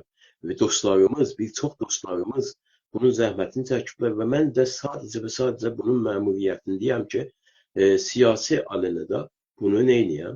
Önə çəkəm. Ya müzakirə. Acaba hər bir siyasi təşkilatın ən baş amacı qanunsal çalışmaq və dövlətləri qanuna bağlamaq deyilmi? Bəs nədən özləri qanunsuz çalışırlar? Yəni anayasa, yəni bir yasa olmasa mən hansı yasa əsasında çalışıram? İradə əsasında. Parti iradəsi əsasında. Parti iradəsi kimin əsasında hərəkət edir? İndi onlar sorularda gələcəkdir da. Bu dedim, bunlar. Təbii ki. Bilirsiniz, anayasa dediğimiz yasa yani kanun. Her halükarda ana kanun dediğimiz o zaman kanuniyet tapır ki milletin nümayendeleri bunu təsdiqləsinlər. Milletin ne kadar ki bunu nümayendeleri təsdiqləməyibdir, bu kanun değil, tabii ki, kanun değil. Ay sağ ol, taslak olur. Biz ona göre de taslaktan danışırıq, ya layihədən danışırıq və bu taslak layihəni əlbəttə ki, təşkilatların demək olar ki, əgər özlərinin bu sahədə, bu yönlərdə demək ki, şeyləri varsa, hərəkətləri varsa, biz onu alqışlayırıq. Onu alqışlayırıq və deyirik ki, nə gözəl ki, təşkilatlarımız hamısı bilir ki, nə üzərində, bilir ki, hansı reyl üzərində, hansı caddədə yol gedir. Bunu ən azından bilirik. Mesela bakın, Türkiye'de istəyirlər ki, anayasanı değiştirirlər. Mən indi bildiyim 8 ilə yaxındır, anayasanı değiştirmə sözü var. 8 il yəni tamam partilər yazırlar, çalışırlar. Hey Reis Cumhur da deyir ki, Başbakan da deyir, şeyləri gətirin. Məsələn, partilər gəlsinlər, müşahidət eləsinlər falan baxmır. Bu nə mənə deməkdir? Bu bunu deməkdir ki, hər parti özü deyir, mən bir düşüncə var anayasanın değişməyinə görə. Mənim düşüncələrim əsasında istəyirəm anayasanı değişdirəm. Yəni mənim bir anayasa taslağım var. Sizin dilinizdə ərz edəsən. Mənim bir taslağım var, bir pişnahadım var, bir təklifim var. Bu təklifi o da gətirir, bu da gətirir, o da gətirir. Ortadan bir anayasa gedəcək məclisdə çıxar. Amma indi əgər məsələn X partinin, Y partinin, Z partinin hərəsinin bir taslağı olsa, yəni hərəsinin ən azında zehnində bir hüquqi düşüncə var. Bir Doğru. siyasi düşüncə var. Bir dövlətçilik var. Çünki anayasa dediğim təklif, yəni dövlətçilik, istiqlalçılıq və onun hər sahəsi açılır insanlara. Onun üçün bunu soruşuram ki, acaba hər bir siyasi təşkilatın ən baş amacı qanunsal çalışmaq və dövlətləri qanuna bağlamaq deyilmi? Hakimiyyətləri, yəni üzr istəyirəm, beləsi desəm daha yaxşıdır. Bəlkə Bəs nədən belədir. Bəs nədən özləri qanunsuz çalışırlar? Yəni indi anayasa olmadığı üçün, yəni anayasa taslağı olmadığı üçün də demək olar ki, özləri qanunsuz yaşayırlar. Təşkilatların ümumiyyətlə hətta demokratik demək ki, ölkələrdə olan təşkilatların, məsələn Avropada olan partiyaların hərəsinin özünə görə bir əsasnaməsi və nizamnaməsi və dövlət proqramı vardır. Elə ittifaqən bizim də məni düşündürən bu oldu. Mən bir ara demək da Çox üzr istəyirəm. Amma Avropa məmləkətlərinin hamısının anayasası daha təsvib olub var. Onlar o anayasanın içində özlərinə doğru, tamamen doğru, düzdür, doğrudur. Elə bunu demək istəyirəm ki, baxmayaraq ki, bunların anayasaları da var başlarının üstündə və dövlətdə vardı, ancaq hər partiyanın özünə dövlət proqramı vardı və o dövlət proqramı ilə gedirlər seçkiyə. Yəni seçici bunu bilməlidir ki, bu partiya əgər sabahlar gəlsə dövlətimi demək ki, evini icarə eləsə, yəni millətin dövlətini icarə eləsə, burada necə istəyir bunu idarə eləsin? Təpədən dırnağa var. Təpədən dırnağa var. Mən bir ara getdim sosial demokratlara burada. Və sonra da bunlar mənim ayrılmamdan da çox üzüldülər. Çox üzüldülər. Mən də təbii ki, iki cəbhədə çalışa bilmərəm ki, mənim əsas dərdim budur, özümüzünkidir. Və onlardan da ayrıldım sonra.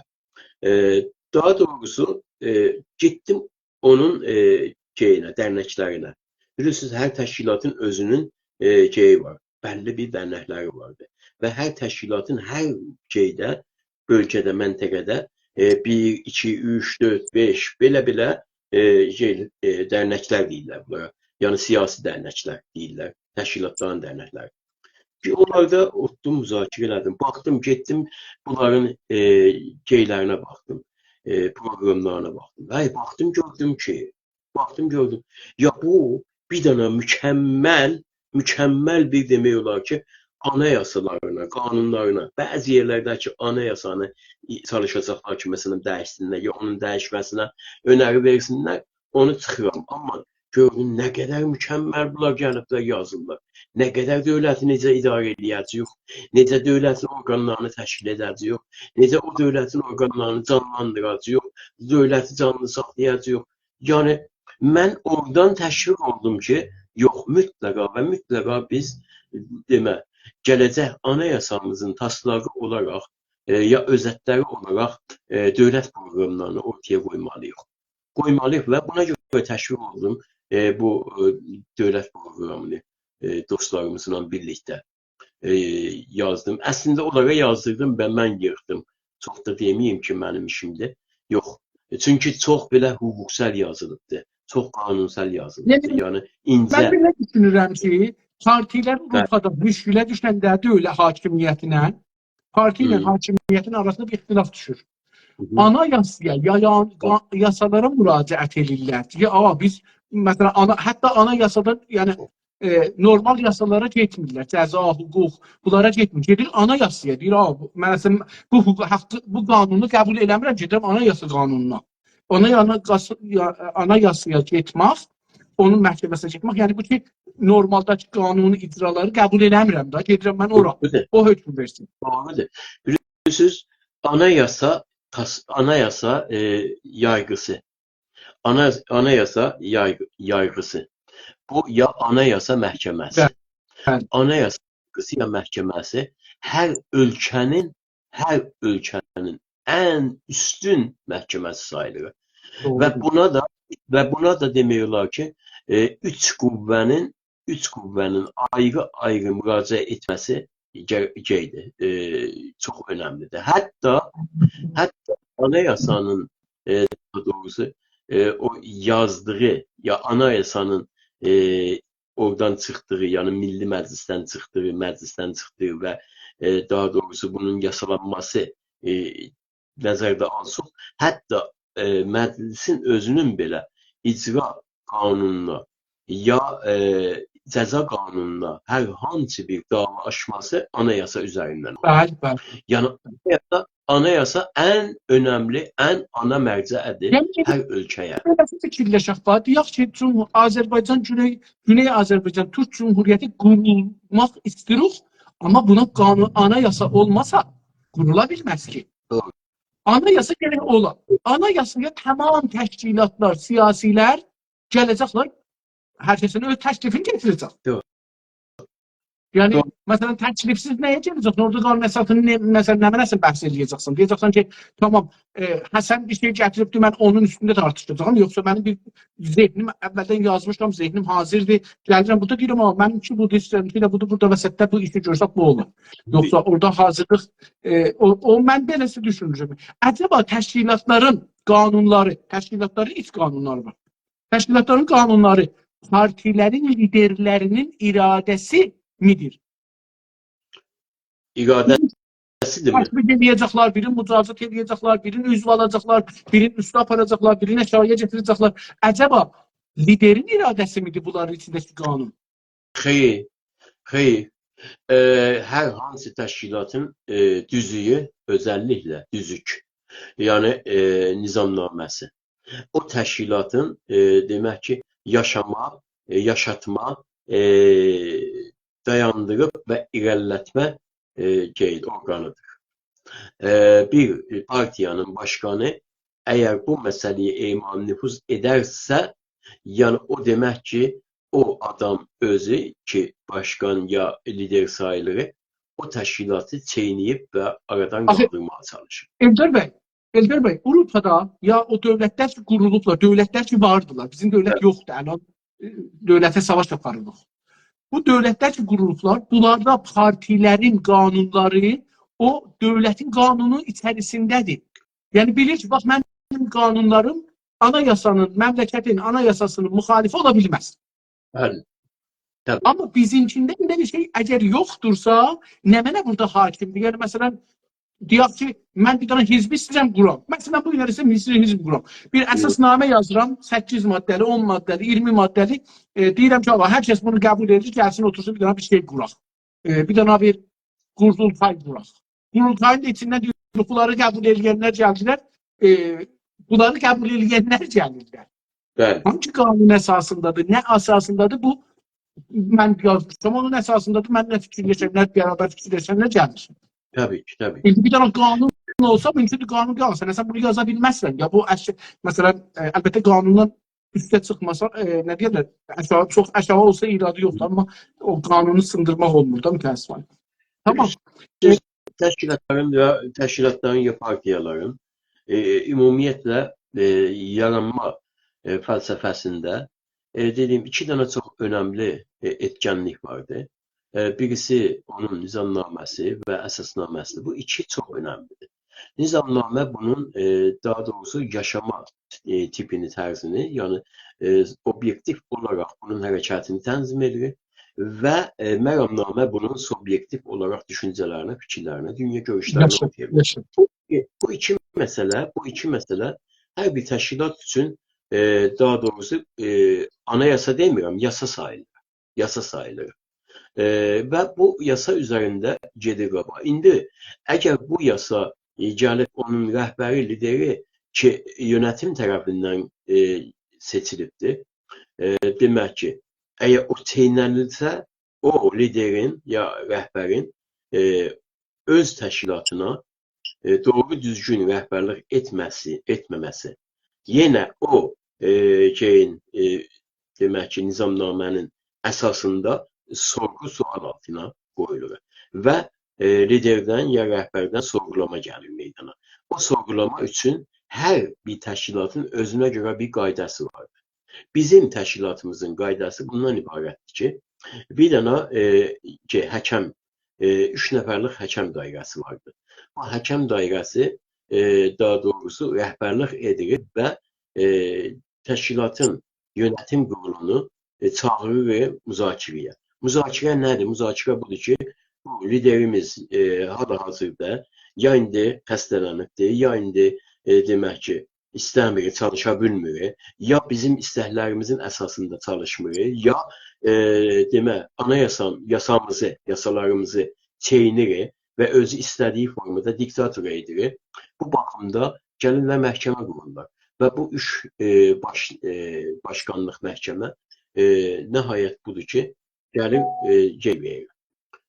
Daha doğrusu rəy verir. O rəy əsasında, hükm əsasında ən sonunda başkanın vəzifəsini verir onun birinci müavininə müvəqqəti şəkildə, yəni daha doğrusu 5 ayın içində, 6 ayın içində uzaq olmadan qurultay gedir qurultaya.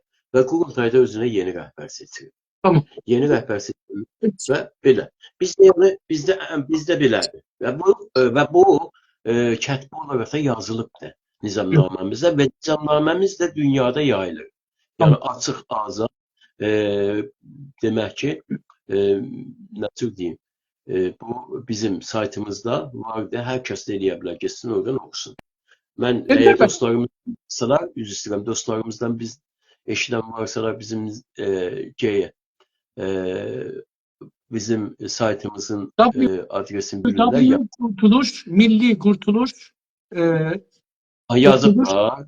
Yok yazmayıblar. Ben dünenki zihnimdədir. Ona görə dünən yazmışdılar. Yazsın. Ben arz edeyim ki acaba bu sorunu sizden soruşmak istedim. Kanunsuzluk, diktatörlük değil mi? Kanunsuzluq təbii ki, diktatörlükdür. Yəni, qanunsuzluq əlbəttə ki, diktatörlükdür, despotluqdur və qanunu çeynəməkdir, təkəllikdir və tut gitsin. Yəni, dünyanın nə qədər ki, mənfi demək ki, varsa, unvanı varsa, elə qanunsuzluqdur demək. Tamam. İndi onda mənə belə sual gəlir. Ha, yəni, o da budur. Güney Azərbaycanda bir təşkilat var. Bir çoxlu insanlar da var. Təşkilatlara üzvü deyirlər, üyə deyirlər. Bəzən təşkilatlar ya mənim kimi bir adam götürür, deyir, filan kəs özünü satıbdır, xaindir, ölməlidir, filandır, bəhmandır. Yoxdur. Bunu hangi əsasında bu hökmü verdi? Bir anayasa, hətta bunun bir anayasası yoxdur. Ya bir yasa qoymayıb ortaya, mən bunun əsasında deyirəm. Amma beləsi, yəni belə bir, hətta mən bir parti var idi, mənə şikayət edirdi. Yəni lideri ilə danışırdım, lideri şikayət edirdi. Ağa, məsələn, filan partilərdən birisi danışıbdır, deyib ki, bu düşüncənin sahibləri gərək güllə ilə vurub öldürəsən. Bilirsiniz, yəni, istəyirəm ərz edirəm ki, burada adamdan soruşarlar. Mən soruşaram, mən hidayət olaraq soruşaram ki, ağa, sən hangi qanunun üstündə bir nəfəri xain, birin muzdur, birin casus, birin filan deyirsən? Sən bir dana bir şey qoy ortaya. Aha, yəni deyirsiniz ki, demək ki, milli fəalları belə adlandırmaq. Milli fəal deyil, bir nəfər vətəndaşdır, nə bilim, bir dana bir nəfərə mənim xoşum gəlmir, filan partinin xoşum gəlmir. Deyirik lat məsələn, deyirik da arıca şahid, məsələn. Amma bir daha ona hökmü veririk da, deyirik lat. Deyirik da arıca şahid. Bu bir dana hökmüdür. Çox ağır hökmüdür. Yaxşı. Ona görə, İslamiyəcə bu, yəni qanunsuzluqdur da, yəni bir dana əgər parti bir qanun qoymayıb örtüyə, bunu mənə bilmirəm, bunu deyə bilməz ki, özdə bilirsiniz, hüquqda bir əsli var da, bir dana qanun təsvib olmadan, təsvib olandan sonranı tutar, olmamışdan qabağı tutmaz. Yəni bu gün qanun təsvib olsa, dün hər nə mənə indi deyir cürmüdür, dün əgər bundan bir saniyə qabaq o cür olsa o cürm bu qanun ona şamil olmaz, tutmaz. Çünkü o təsvib olandan sonra insanlar bilərlər gərək ki, bu qanun təsvib oldu. Məsələn, Türkiyənin bir gözəl işi var. Türkiyədə bir dənə qanunu məclis təsvib edir. Bu qanun deyil. O günəcə qanundur ki, rəsmi ruznamə ki, dövlətin ruznaməsidir. Orada gedə çapıla qanun olaraq çıxa eşiyə, orada da millət alalar oxuyarlar. Vəkillər oxuyarlar, millət oxuyar. O saniyədən qanundur. Yəni, mümkündür bir ay çəki arası, 10 gün çəki arası, o məclis təsvib eləyə, rəis cumhuru imzalıya, o gedər ruznamədə çap olunacaq 10 gün çəkər. O 10 gün o qanun deyil. 10 gündən sonra qanundur. Yani bu zaten dünyanın her yerindedir. Bütün ülkelerdədir. Rəsmi dövlət gazeti yaydığı hər hansı qanun qanunlaşır. Və təbii ki, bu normaldir. Türkiyədə də elədir, doğrudur. Buna görədir ki, insanlar bilirlər də, yəni bunu nəzərdə tutulur ki, insanlar bu ruznaməni alacaqlar, buradan biləcəklər ki, bu qanundur. Bu gündən sonra bu qanunun deyəndiklərini eləsələr ya eləməsələr mücazat olacaqlar. Sizin təşkilatın görüşlərində təbid ya sürgündə bir dövlət, məclis, ədliyyə qurulmasına necə baxılır? Bizim bir də mən buna Sizin təşkilatın görüşlərində təbiddə ya sürgündə bir dövlət qurmaq, məclis qurmaq, ədliyyə sahibi olmaq, bunlara necə baxırsınız? Təşkilat olaraq. Zaten biz ədliyyə qura bilmərik. Çünki ədliyyə qurmağımızın bir hüquqi bazəsi lazımdır. Onun təməlləri gərəkir. Milli dövlət deyil, o milli dövlətdən daha öncə demək təbiddə məclisin qurulması lazım. Təbiddə məclisin qurulmasına çox sıcaq baxırıq. Gözəl. İran adlı siyasi varlıqda yaşayan türklərin, siyasilərinin bir dövlət qurma amacı olmamış mı? Hər zaman olubdu, niyə olmamış? Hər zaman olubdu, heç bir zaman bu kəsilməyib ki. Bizim demək ki, məşrutə zamanında belə bir az kəsim, daha doğrusu məclisi baxmayaraq ki, məşrutədə faaldılar, ancaq o milli hökumətimizin getməsi ilə də müxalifdilər. Bir az kəsimdir. Sonra bizim xiyabani hərəkatımızda da demək bir məhəlli dövlətin qurulması məsələsi doğrudur, yanlış gedilib, yol yanlış gedibdir və bilmədən də demiyorlar ki, elə bir tuzağa düşüb ki, o tuzaqdan çıxa bilməyib. Orada da vardı. Sonra bizim milli hökumətimizdə də vardı bu və hər zaman da olubdur, hər bir zaman da olubdur. Hətta bunu biz gəlsək desək ki, doğrudur, bu bizim tam olaraq bir milli hərəkatımız deyil, amma hər halükarda millətimizin içindən çıxmış bir hərəkatdır. Məsələn, Xalq Müsəlman hərəkatı. Xalq Müsəlman hərəkatında da bir muxtariyyət siqnalları ya ən azından Əncümən əyaləti vilayəti demək ki, şüarları çox şiddətlə, çox güclü də verilib eşiyə. Yəni, bunlar hamısı millətimizin dövlətçiliyə yönəlik arzularıdır. Amma təşkilat dərin olmayınca, təşkilati sistemlər doğru düzgün ideolojiksel olaraq millətləşməyincə bu arzularımız hər bir zaman yerdə qalır. Doğru. İran adlı siyasi varlıqda yaşayan Türk milləti təşkilatlarına dövlət qurmaq üçün bir-birlərinə yaxınlaşmaqdan daha önəmli bir şey var mıdır? Ya ola bilər mi? Yoxdur. Bir-birinə yaxınlaşmaq məcburiyyətindədir. Bizim başqa bizim demək ki, yolumuz yoxdur. Heç təşkilatımız mən tək başına bu böyüklükdə yükü demək ki, çiynimdə daşıya bilirəm deyə özünü də, milləti də daha doğrusu belə deyək də uydurmasın lütfən. Məsələ budur ki, biz Milli Qurtuluş Partiyası olaraq heç bir zaman özümüz tək bu yolu gedəcəyik deyə düşünməmişik. Ancaq hər zaman ortaq bir məxrəcə gəlmənin tərəfdarı olmuşuq, ortaq bir çatı altında birləşməyin tərəfdarı olmuşuq. Buna da mən şəxsən dəfələrlə cəhd göstərmişəm. Təəssüflə gücüm buna çatmayıb. Əgər türk bireylər və təşkilatları dövlət qurmaqdan qorxurlarsa, kimi yabancı gücləri bəsləyirlər ta onlar üçün bir dövlət qursun. Kimsə bundan qorxmur. Heç bir təşkilatımız ya birəydən mənzur lazım bilmə, birəyi ilə işim yoxdur. Çünki təşkilat dediyimiz, qurum dediyimiz, quruluş dediyimiz, partiya dediyimizdir ki, dövlət qurar. Heç bir zaman birey gəlib dövlət qura bilməz. Mümkün deyil. Birey faal ola bilər, yaza bilər, düşüncəsini ortaya qoya bilər, amma təşəkkül yarada bilməz. Dövlət bir təşəkkül işidir, bir təşəkküllükdür. Və birey nə qədər ki, o təşəkkülün içində deyil, eşikdən bir dövlət qurmaq arasında da belə olsa, gücündə ola bilməz. Bu belə, ikinci də budur ki, heç kim də qorxmur, hər kəs də deyir ki, mən dövlətimi quracağam, amma mən burada deyirəm ki, əziz dostlarımız, heç təşkilatımız tək başına dövlətimizi qura bilməz. Hamımız birləşməliyik, hamımız orta məxrəcə gəlməliyik və oradan hərəkət etməliyik.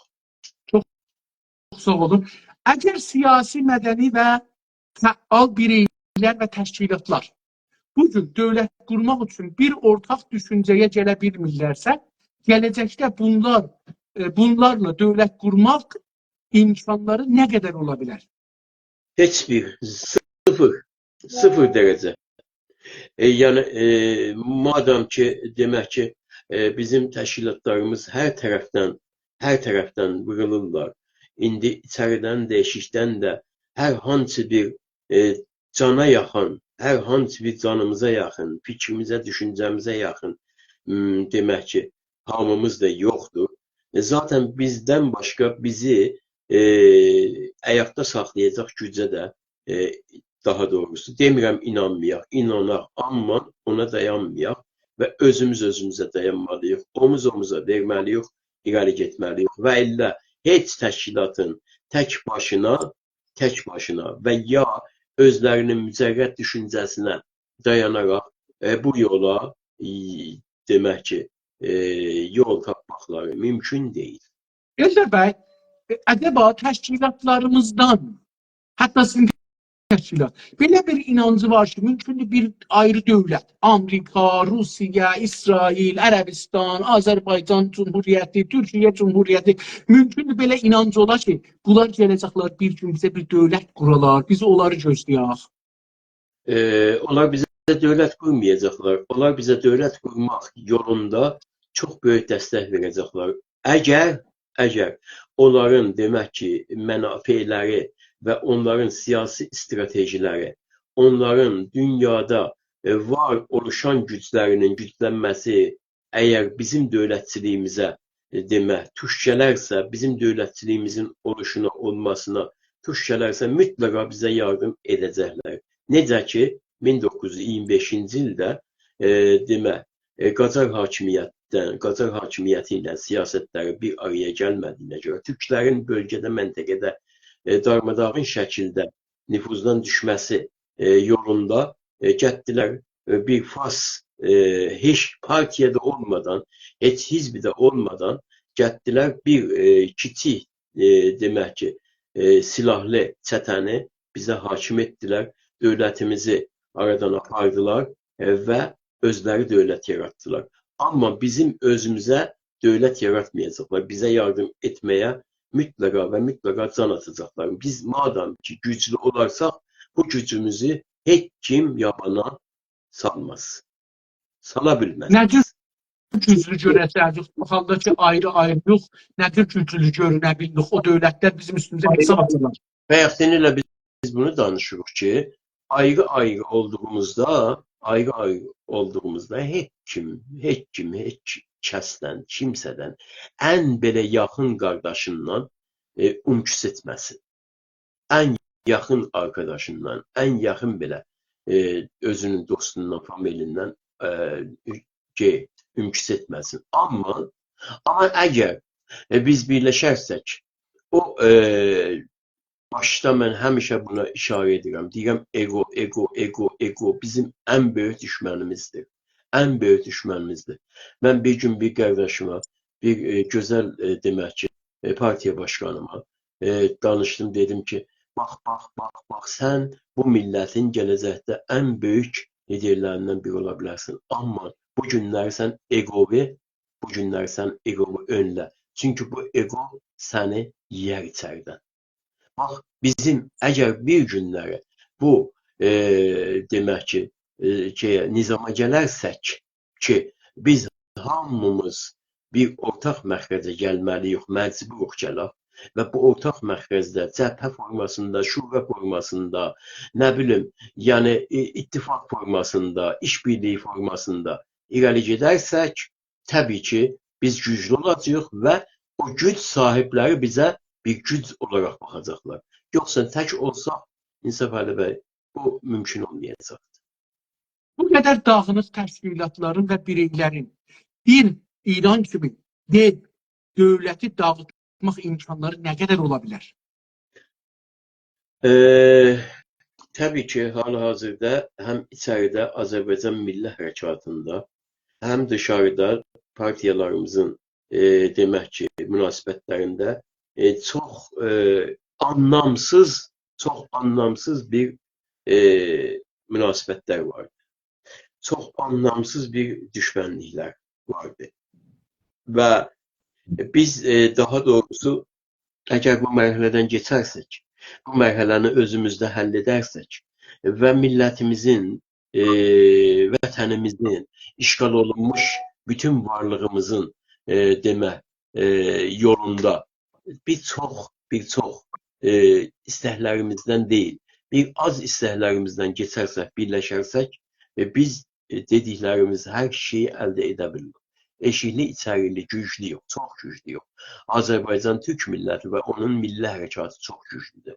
Yetər ki, biz bu gücümüzü özümüz ilk öncə qəbul edək, sonra bu gücümüzü hifz eləmək üçün pürüzlərimizi ataq.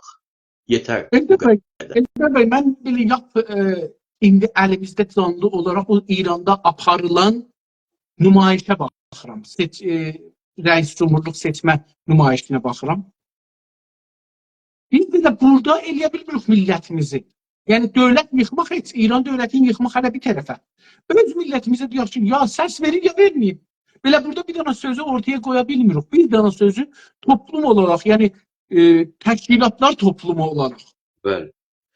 Biz əlbəttə, bəy, üzü istəyirəm bəy, bizim bu günləri təşkilatlarımızın təqribən demək olar ki, %95-i, mən indi bəlkə 5-i desəm xəbərim yoxdur, amma xəbərim olduğu təşkilatlarımızın hamısı daha doğrusu rəsmi, qeyri-rəsmi, həm özlərinin çıxışlarında, həm bildirilərində, bəyaniyələrində bu seçimlərə qatılmamalıyıq hükmünü ortaya qoydular. Fərdi olaraq yox. İndi bu var ki, bu hökmü hamısı bir yerdə belə deyək, biz burada 12 dana federalçı, istiqlalçı, həqqi təyini sərnəvə, şuxud muxtarçı, hər nə mənə biz bu hökmü veririk. Deyirik, millət, şirkət eləməyin.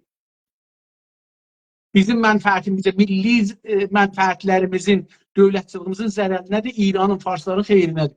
Bir də buna baxın, bir var ki, tamam təşkilatların imzası burada olan, bir var ki, hərəsi bir dana deyə, mesela bəndə olmayan kimin səsi eşidildi, kimin səsi eşidilmədi. Hər halda bu qədər dağınıq təşkilatların və bireylərin bir dövlət bərpa etmək ya təsis etmək imkanları nə qədər ola bilər? Bu bizim üçün Milli Qurtuluş Partiyası üçün çox gözəl bir siqnaldır və verilir. Yəni bu ki, biz bir-birimizdən ayrı olsuq da, bir-birimizdən çiyin-çiyin olsuq da, birlikdə bəyaniyə bildiri versiq da, ayrı-ayrı versiq da, demək ki, hamımız bir nöqtəyə əl veririk. Hamımız bir irəli vururuq və deyirik ki, mütləqa və mütləqa demək ki, mərkəzdən yönəlmiş, mühəndisi olmuş bu seçimlərə qatılmamalıyıq. Ən azından bu çox yaxşıdır. Amma sizin dediyiniz geçmişdə də var idi. Biz 10 təşkilat da birlikdə şey verdik, ad verdik və bir bəyaniyyə verdik. Sonra bir təşkilat bir həftə çəkmədi, bizdən ayrıldı. Dedilər biz İran Federalçılığını düşünürük və sizinlə birlikdə deyirik. Tamam, canınız sağ olsun. Ondan sonra 9 təşkilat qaldıq. Yenə verdik, yenə dəfələrlə demək ki, birlikdə bildiri bəyaniyyə verdik. Bu günlərdə bizim 4 təşkilatımız var ki, birlikdə bildiri bəyaniyyə verirlər. Mən ümid edirəm ki, gələcəkdə də ən azından bizim demək ki, haqq təyin sərnöveşt istəyən təşkilatlarımız, istiqlalçı təşkilatlarımız demək ki, bəzi zamanlarda, bəzi məsələlərdə birləşib və birlikdə hərəkətə geçsinlər. Bu bizim istəyimizdir və bizim buradan verdiyimiz Çok sağ olun. diyeyim.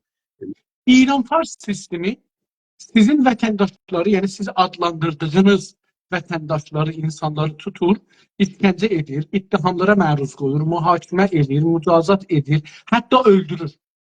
Siz bir siyasi təşkilat olaraq bənzər sistem qurmaya yönəlməmisiniz. Ta düşməni adlandırdığınız və verə qurumlara və başçıların dövlət və hakimiyyət sisteminə yaraşan yol yöntəm ilə cavab verəsiniz.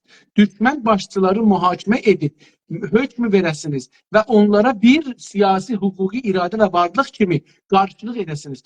Bu, yəni, buna belə bir sistemə varınız mı? Yetişməmiş. Yox. Yetişməmişik və yetişmək lazımdır, amma bunun üzərində çalışmaq lazımdır. Yəni siz deyirsiniz ki, biz demək ki, bir millət, dövlət kimin deyil, bəlkə bir millətin təşkilatları kimin mücazat qarşısında mücazat. Onu tutulma qarşısında demirəm tutulma. Çünki bizim zindanımız yox, tutaq eləyək. Bizim ancaq siz deyirsiniz ki, bir yanıt vermək, bir varlıq ortaya qoymaq.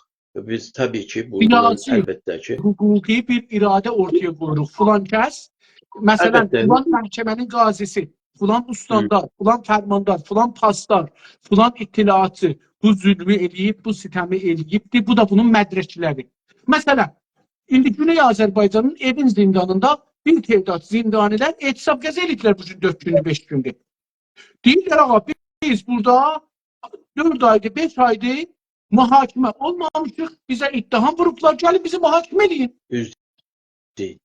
İndi biz gərək partilər olaraq, yəni iradə olaraq, milli iradə olaraq deyək ki, biz o qadistanı, o qazini, o filanı mühakimə edirik və ona hökmü veririk. İndi hökmü bu gün icra eləyənlər, amma hökmü verərik. Hökmü məsələn deyirik, sonu bu oldu ki, bu adam 20 il zindanda olacaq.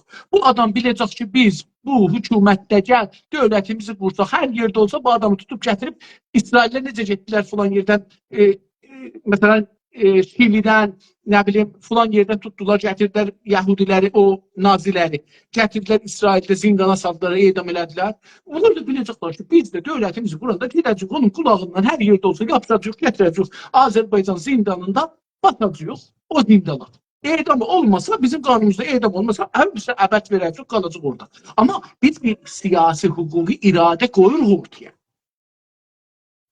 Çox doğrudur. Yəni biz əlbəttə ki, dediyim dövlət deyirik ki, dövlətin üsulları ilə hərəkət edək. Amma bir millət olaraq və bir millətin siyasi nümayəndələri olaraq əlbəttə ki, buna qarşı tədbir olunmuş və eyni zamanda sənədləşmiş hərəkət etməyimiz lazımdır. Amma mən deyim bizim şəxsən Qurtuluş Partiyası daha doğrusu bu məqamda deyil. Amma bu məqamın ortaya gəlməsində təbii ki, başqa təşkilatlarımızla birlikdə müzakirə edib hərəkət etməyin tərəfdarıyıq.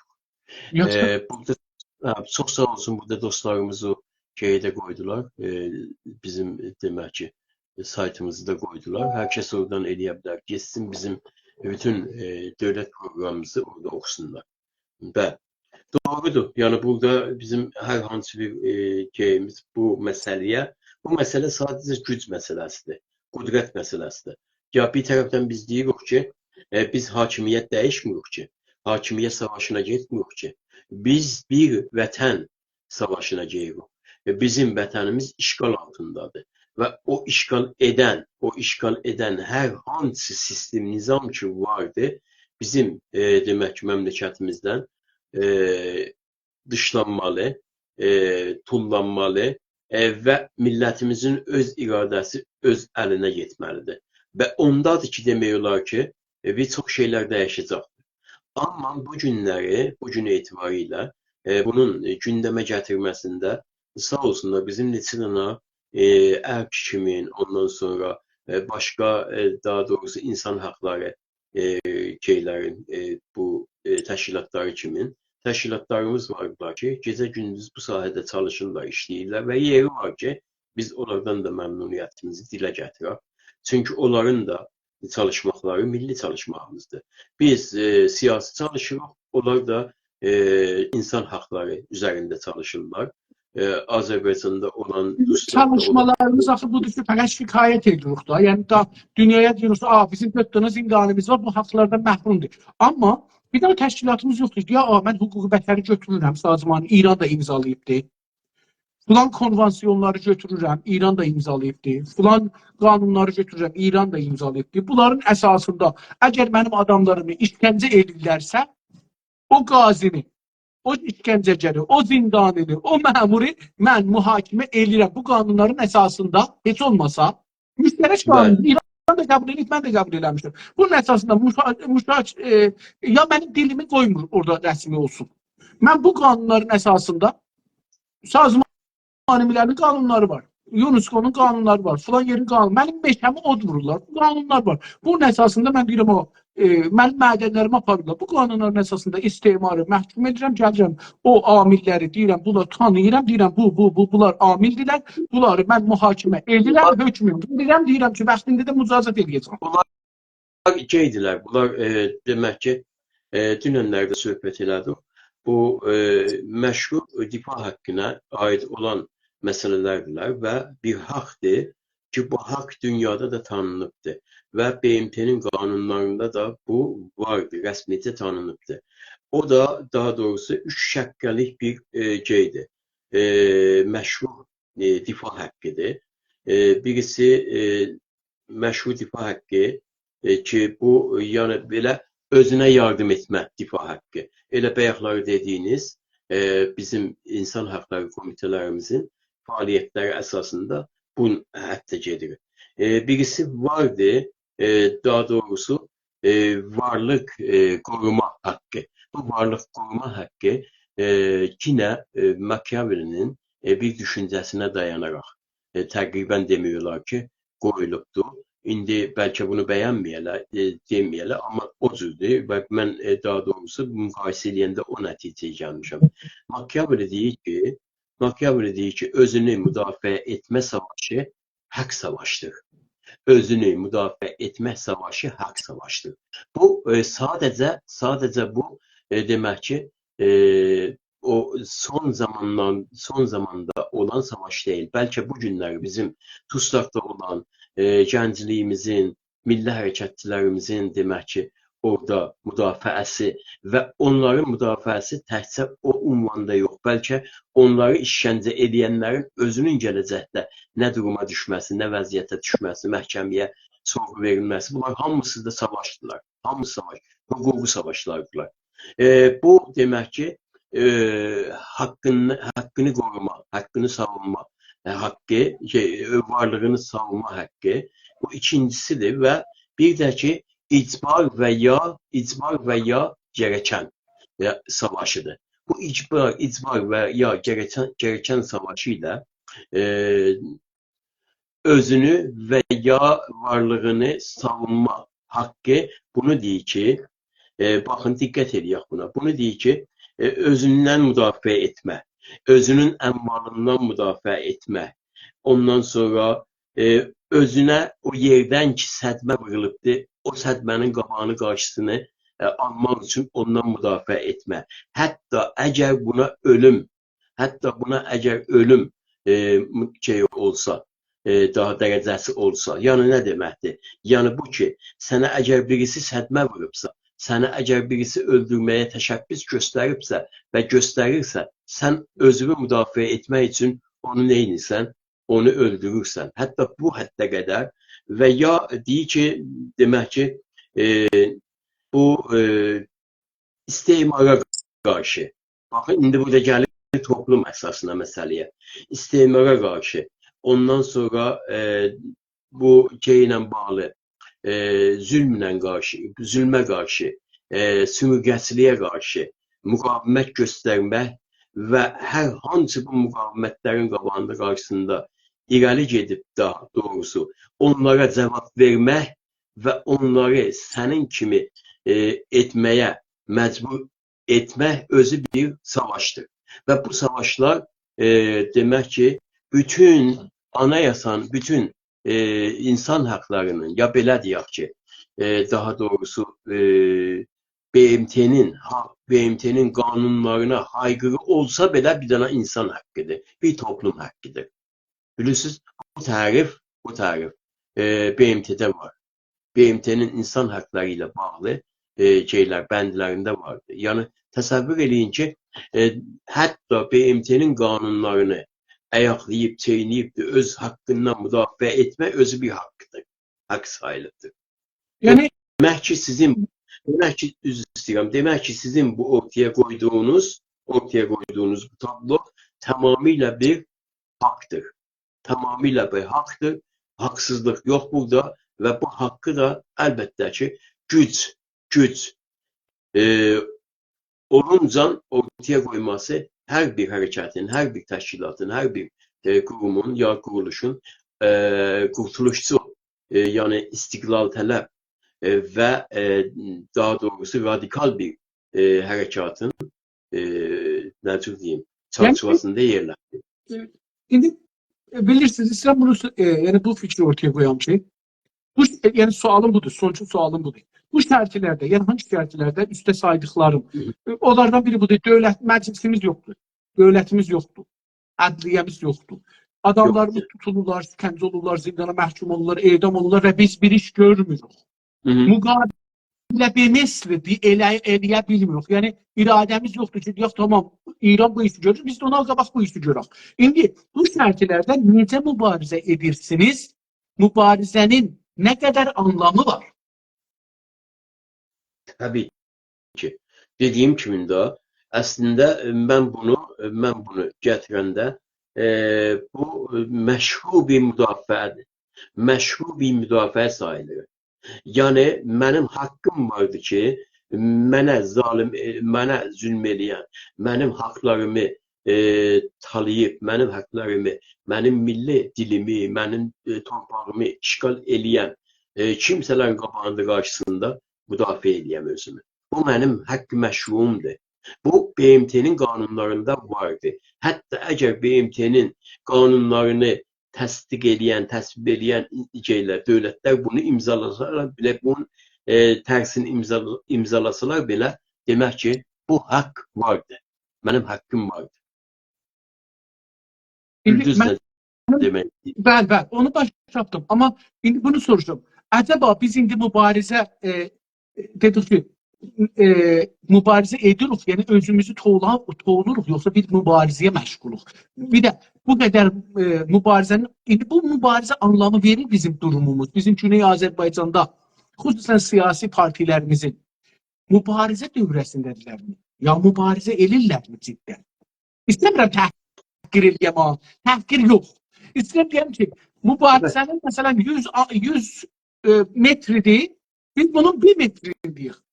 99 metrində mübarizə eləmirik. Sonuncu sualı bu olur. Bu mübarizə formu ki, indi biz Güney Azərbaycanda siyasi partilərimiz, ya mən aparıram, şəxs olaraq da belə, acaba bu sizin partini razı salırmı? Təbii ki, əgər biz buna razı qalsaq, razı düşsək, yəni bu demək ki, biz sabahı görmürük. biz demək ki, irəliliyini görmürük. Təbii ki, bu bizi razı salmır. Əlbəttə ki, razı salmaz. Hansı milli təşkilat, hansı milli partiya demək ki, durumunu, vəziyyətini belə görüncə razı düşər? Əlbəttə ki, razı deyil. Çabalamalar var, yoxdur deyil. Amma bu çabalamaların şərtində, əsasında çox güclü bir faktorlar dayanır. O güclü faktorların birisi maliyyə yardımı. Ondan sonra səfərbərlikdir. Daha doğrusu fondudur. İndi biz bu günlər gələk. Əlbəttə yenə bu bizim planımızda, bərnaməmizdə var. Hətta bizim demək ki, bu qeydə də düzüyümüzdə də ən başda gəlibdir ki, Güney Azərbaycan üçün milli fondun yaranması bu vacibatdan vacibdir. Yəni su kimi, hava kimi bu günlər bizə lazımdır. Əgər bax təsəvvür edin, bizim milli fondumuz olsa bu günlərə o milli fondumuzun vasitəsilə tutulub və işgəncə altında olan əzizlərimizin ailəsinə yardım köməklik olunsa, demək ki, bizim Güney Azərbaycanda milli hərəkatımız nə qədər üstün durumda, nə qədər üstün vəziyyətdə olar. Bu təbii, hamımız bunu bilirik ki, çox böyük. Çox böyük. Amma nə yazıq, nə təəssüflə ki, bu olmur. Biz buna çalışırıq və əlimizdən gələn də edirik və buna da əl tapacağıq. Bu günlər olsun, sabah olsun. Amma kaş ki, bu gün olsun, sabaha qalmasın deyə düşünürük. Hər təşkilat özünün səviyyəsində, özünün gücü demək ki, çarçuvasında əlindən gələni edir. Mən deyə bilmərəm ki, Güney Azərbaycan təşkilatlarının heç birisinin bu məsələ ilə bağlı ciddiyyəti yoxdur. Deyə bilmərəm bunu. Hamısı ciddidir. Hamısı istir işlər görsünlər. Hamısı istir öz planlarını irəli götürsünlər. Çünki hamısını tanıyırıq, hamısını bilirik. O millətin bətnindən, o millətinin anasından doğan uşaqlarımızdılar bizim. Və ona görə də mən əminəm ki, bax, sizin bu o nəcib arzularınız ya ortaya qoyduğunuz bu məsələlər hamısı bizim içimizdə müzakirə olur və olunacaqdır və buna yol tapacağıq nəhayət. Bilirəm ki, biz heç birimiz bu günləri var olan durumumuzdan, vəziyyətimizdən razı qalmırıq. Çünki biz hələlik millətimiz əsarətdədir, torpaqlarımız əsarətdədir. Zülm və cəllatların demək olar ki, hakimiyyəti tam olaraq getməkdədir və bu vəziyyətlər, bu durumlar, bu əziyyətlər əlbəttə ki, bizi də əndişələndirir. Biz də buna fikir edirik, düşünürük, yol tapmağa da çalışırıq. Doğru. Teşekkür ederim. Bu bölümü de burada biraz başını bağlayaq. İndi mən İstəyirəm ki, bir 5 dənə sualım var. Onu da soruşaq, bu günü qutaraq.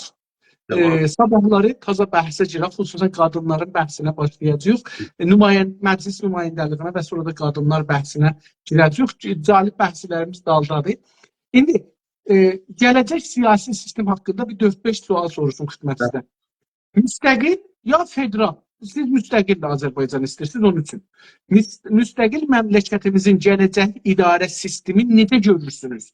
Mərkəzi sistem, yönetim, federal yönetim, yəni müstəqil Azərbaycanı. Mərkəzi sistem görürsünüz, federal yönetim görürsünüz, neçə mərhələli yönetim görürsünüz, konfederal yönetim görürsünüz, xudmuxtar yönetim görürsünüz ya başqa bir türlü. Azərbaycanın özü, Güney Azərbaycanın özü. Biz xudmuxtarlıqda daha doğrusu çox gözəl bir tarixi, necə deyim, bir tokat yedik və onun hələdi. Eldar bəy, müstəqil Azərbaycan, müstəqil Güney Azərbaycan dövlətinin içində idari sistemi bunların hangisini görürsünüz? Başa düşdüm. Gözümüzdə. Tamam. Daha doğrusu biz ilk öncə dövlətimizin möhkəmləşməsi, dövlətimizin öz ayaqları üzərində möhkəm yerə vurmasını mərkəziyyətdə görürük və sonra bütün Azərbaycan demək ki, dövlətçiliyini görürük o bütün Azərbaycan dövlətçiliyi mütləqa bir federal dövlətçiliyinə çevrilməlidir. Yenə deyirəm ki, bu bir mərhələdən sonra.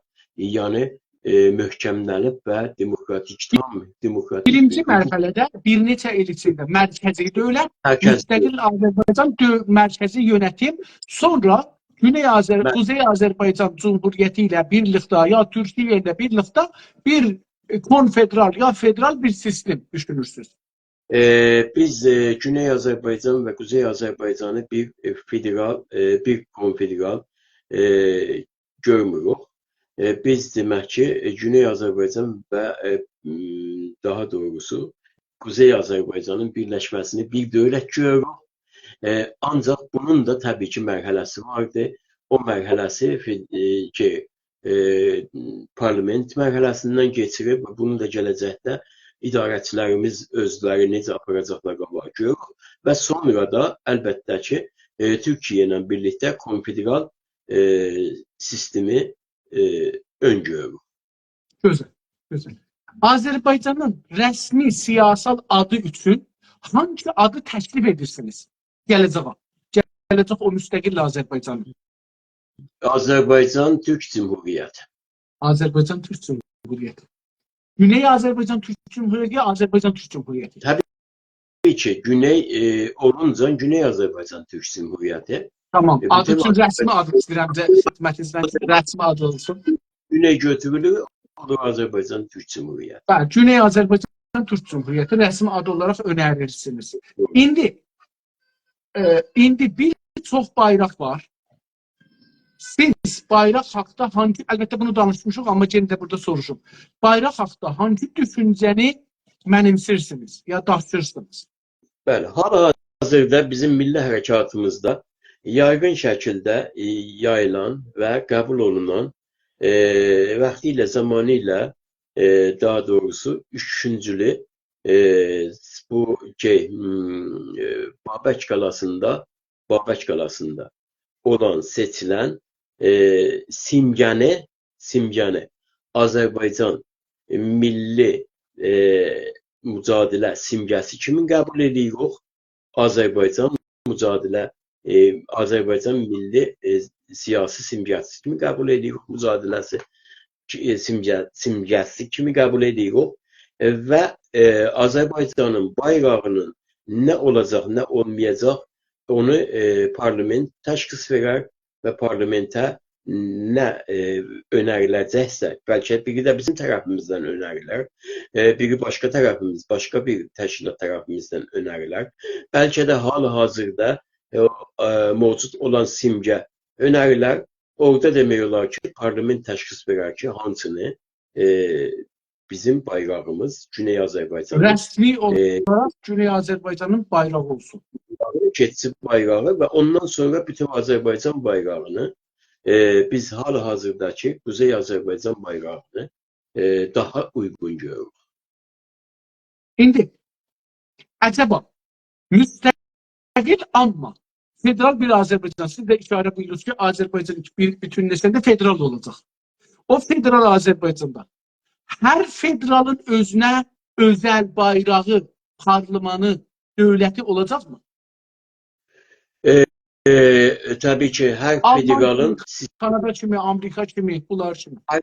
Əlbəttə, hər federalın sistemi, hər mütərəqqi, hər demək ki, etniksel deyil, bəlkə etniksel deyil, bəlkə coğrafisel və eyni zamanda idarəsel federalın tam olaraq gəlişmiş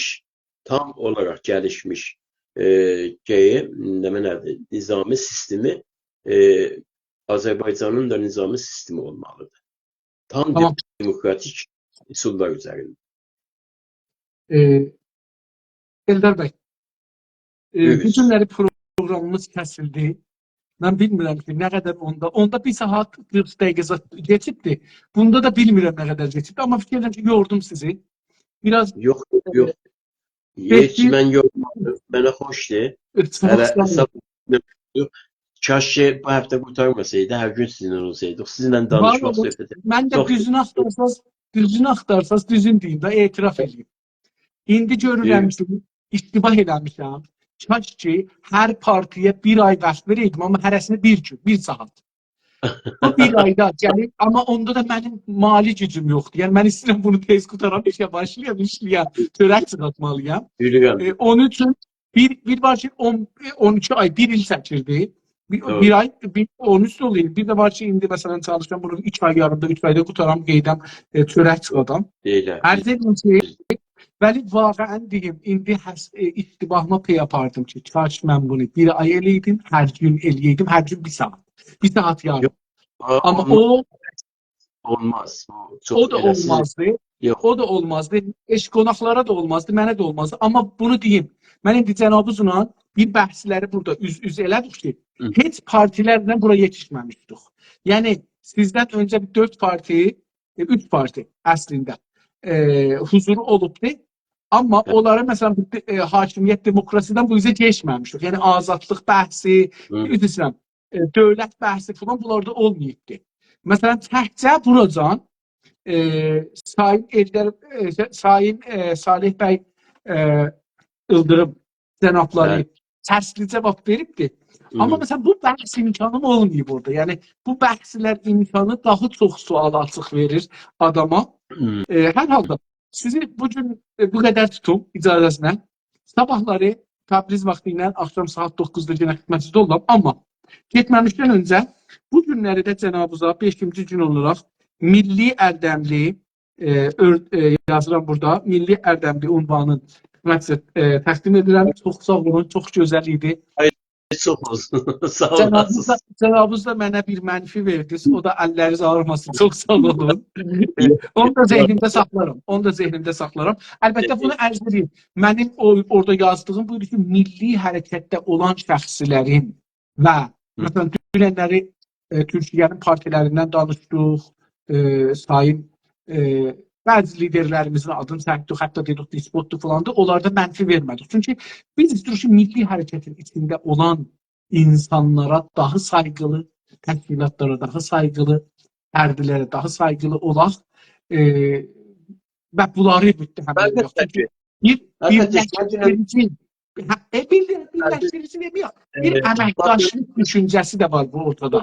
Dəyərli İnsaf Əli bəy, mən hətta dünənləri demək ki, bu şəxsin necə deyim, adını çəkəndə mən ona hər hansı bir saygısızlıq etmədim ki.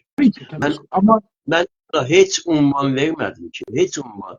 Mən əsla və əbəda, daha doğrusu, heç bir tərbiyəsizlik etmənim ağzımdan eləmədim. Amma istədim bunu ərz edəyəm ki, yəni o qərarımız fəqət milli hərəkətin içinə məhduddur. O milli hərəkatımıza aid deyil. Milli hərəkatımıza aid olsa əlbəttə ki, mən də milli hərəkatımıza aid bir rejim, mən dedim, mən sistemdən söhbət elədim. Sistemindən söhbət elədim. Çox sağ olun. Çox sağ olun. Təşəkkür edirəm.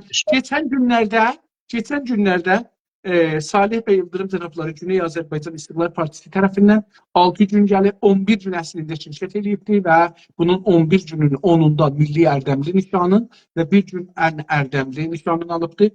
Əjdər bəy Tərizadə Güney Azərbaycan Demokratik Türk Birliyi tərəfindən söz vermişdilər, gəlsinlər, gəlməyiblər.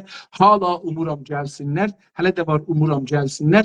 6 günün hər günündə 10 mənfi, 60 mənfi alıblar.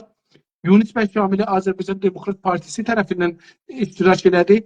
6 gün cavab verdi. Hala cavab vermir. 2 həftə getməyinə baxmayaraq ki, gərək cavab verirdilər. Heç olmasa bir 7-8 bərnaməcələr göndərmiş olduqlar, göndərməyiblər. Amma o 6 günün 5-də milli ərdəmli, birində ən ərdəmli olublar.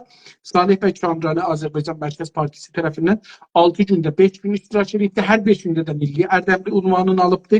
Eldar bəy Qaradağlı cənabları Güney Azərbaycan Milli Qurtuluş Partisi tərəfindən başkan olaraq iştirak ediblər. Bu gün 5-ci gündür. 5 gündə 4 gün milli ərdəmli və 1 gün ən ərdəmli unvanını alıblar. Beləliklə çox təşəkkür edirəm. Var olun, sizi sabahları, axşam yenə də eyni saatda, eyni zamanda görüşərik. Var olun, sağ olun, gecəniz xeyirə qalsın. Çox sağ olasınız. Təşəkkürlər.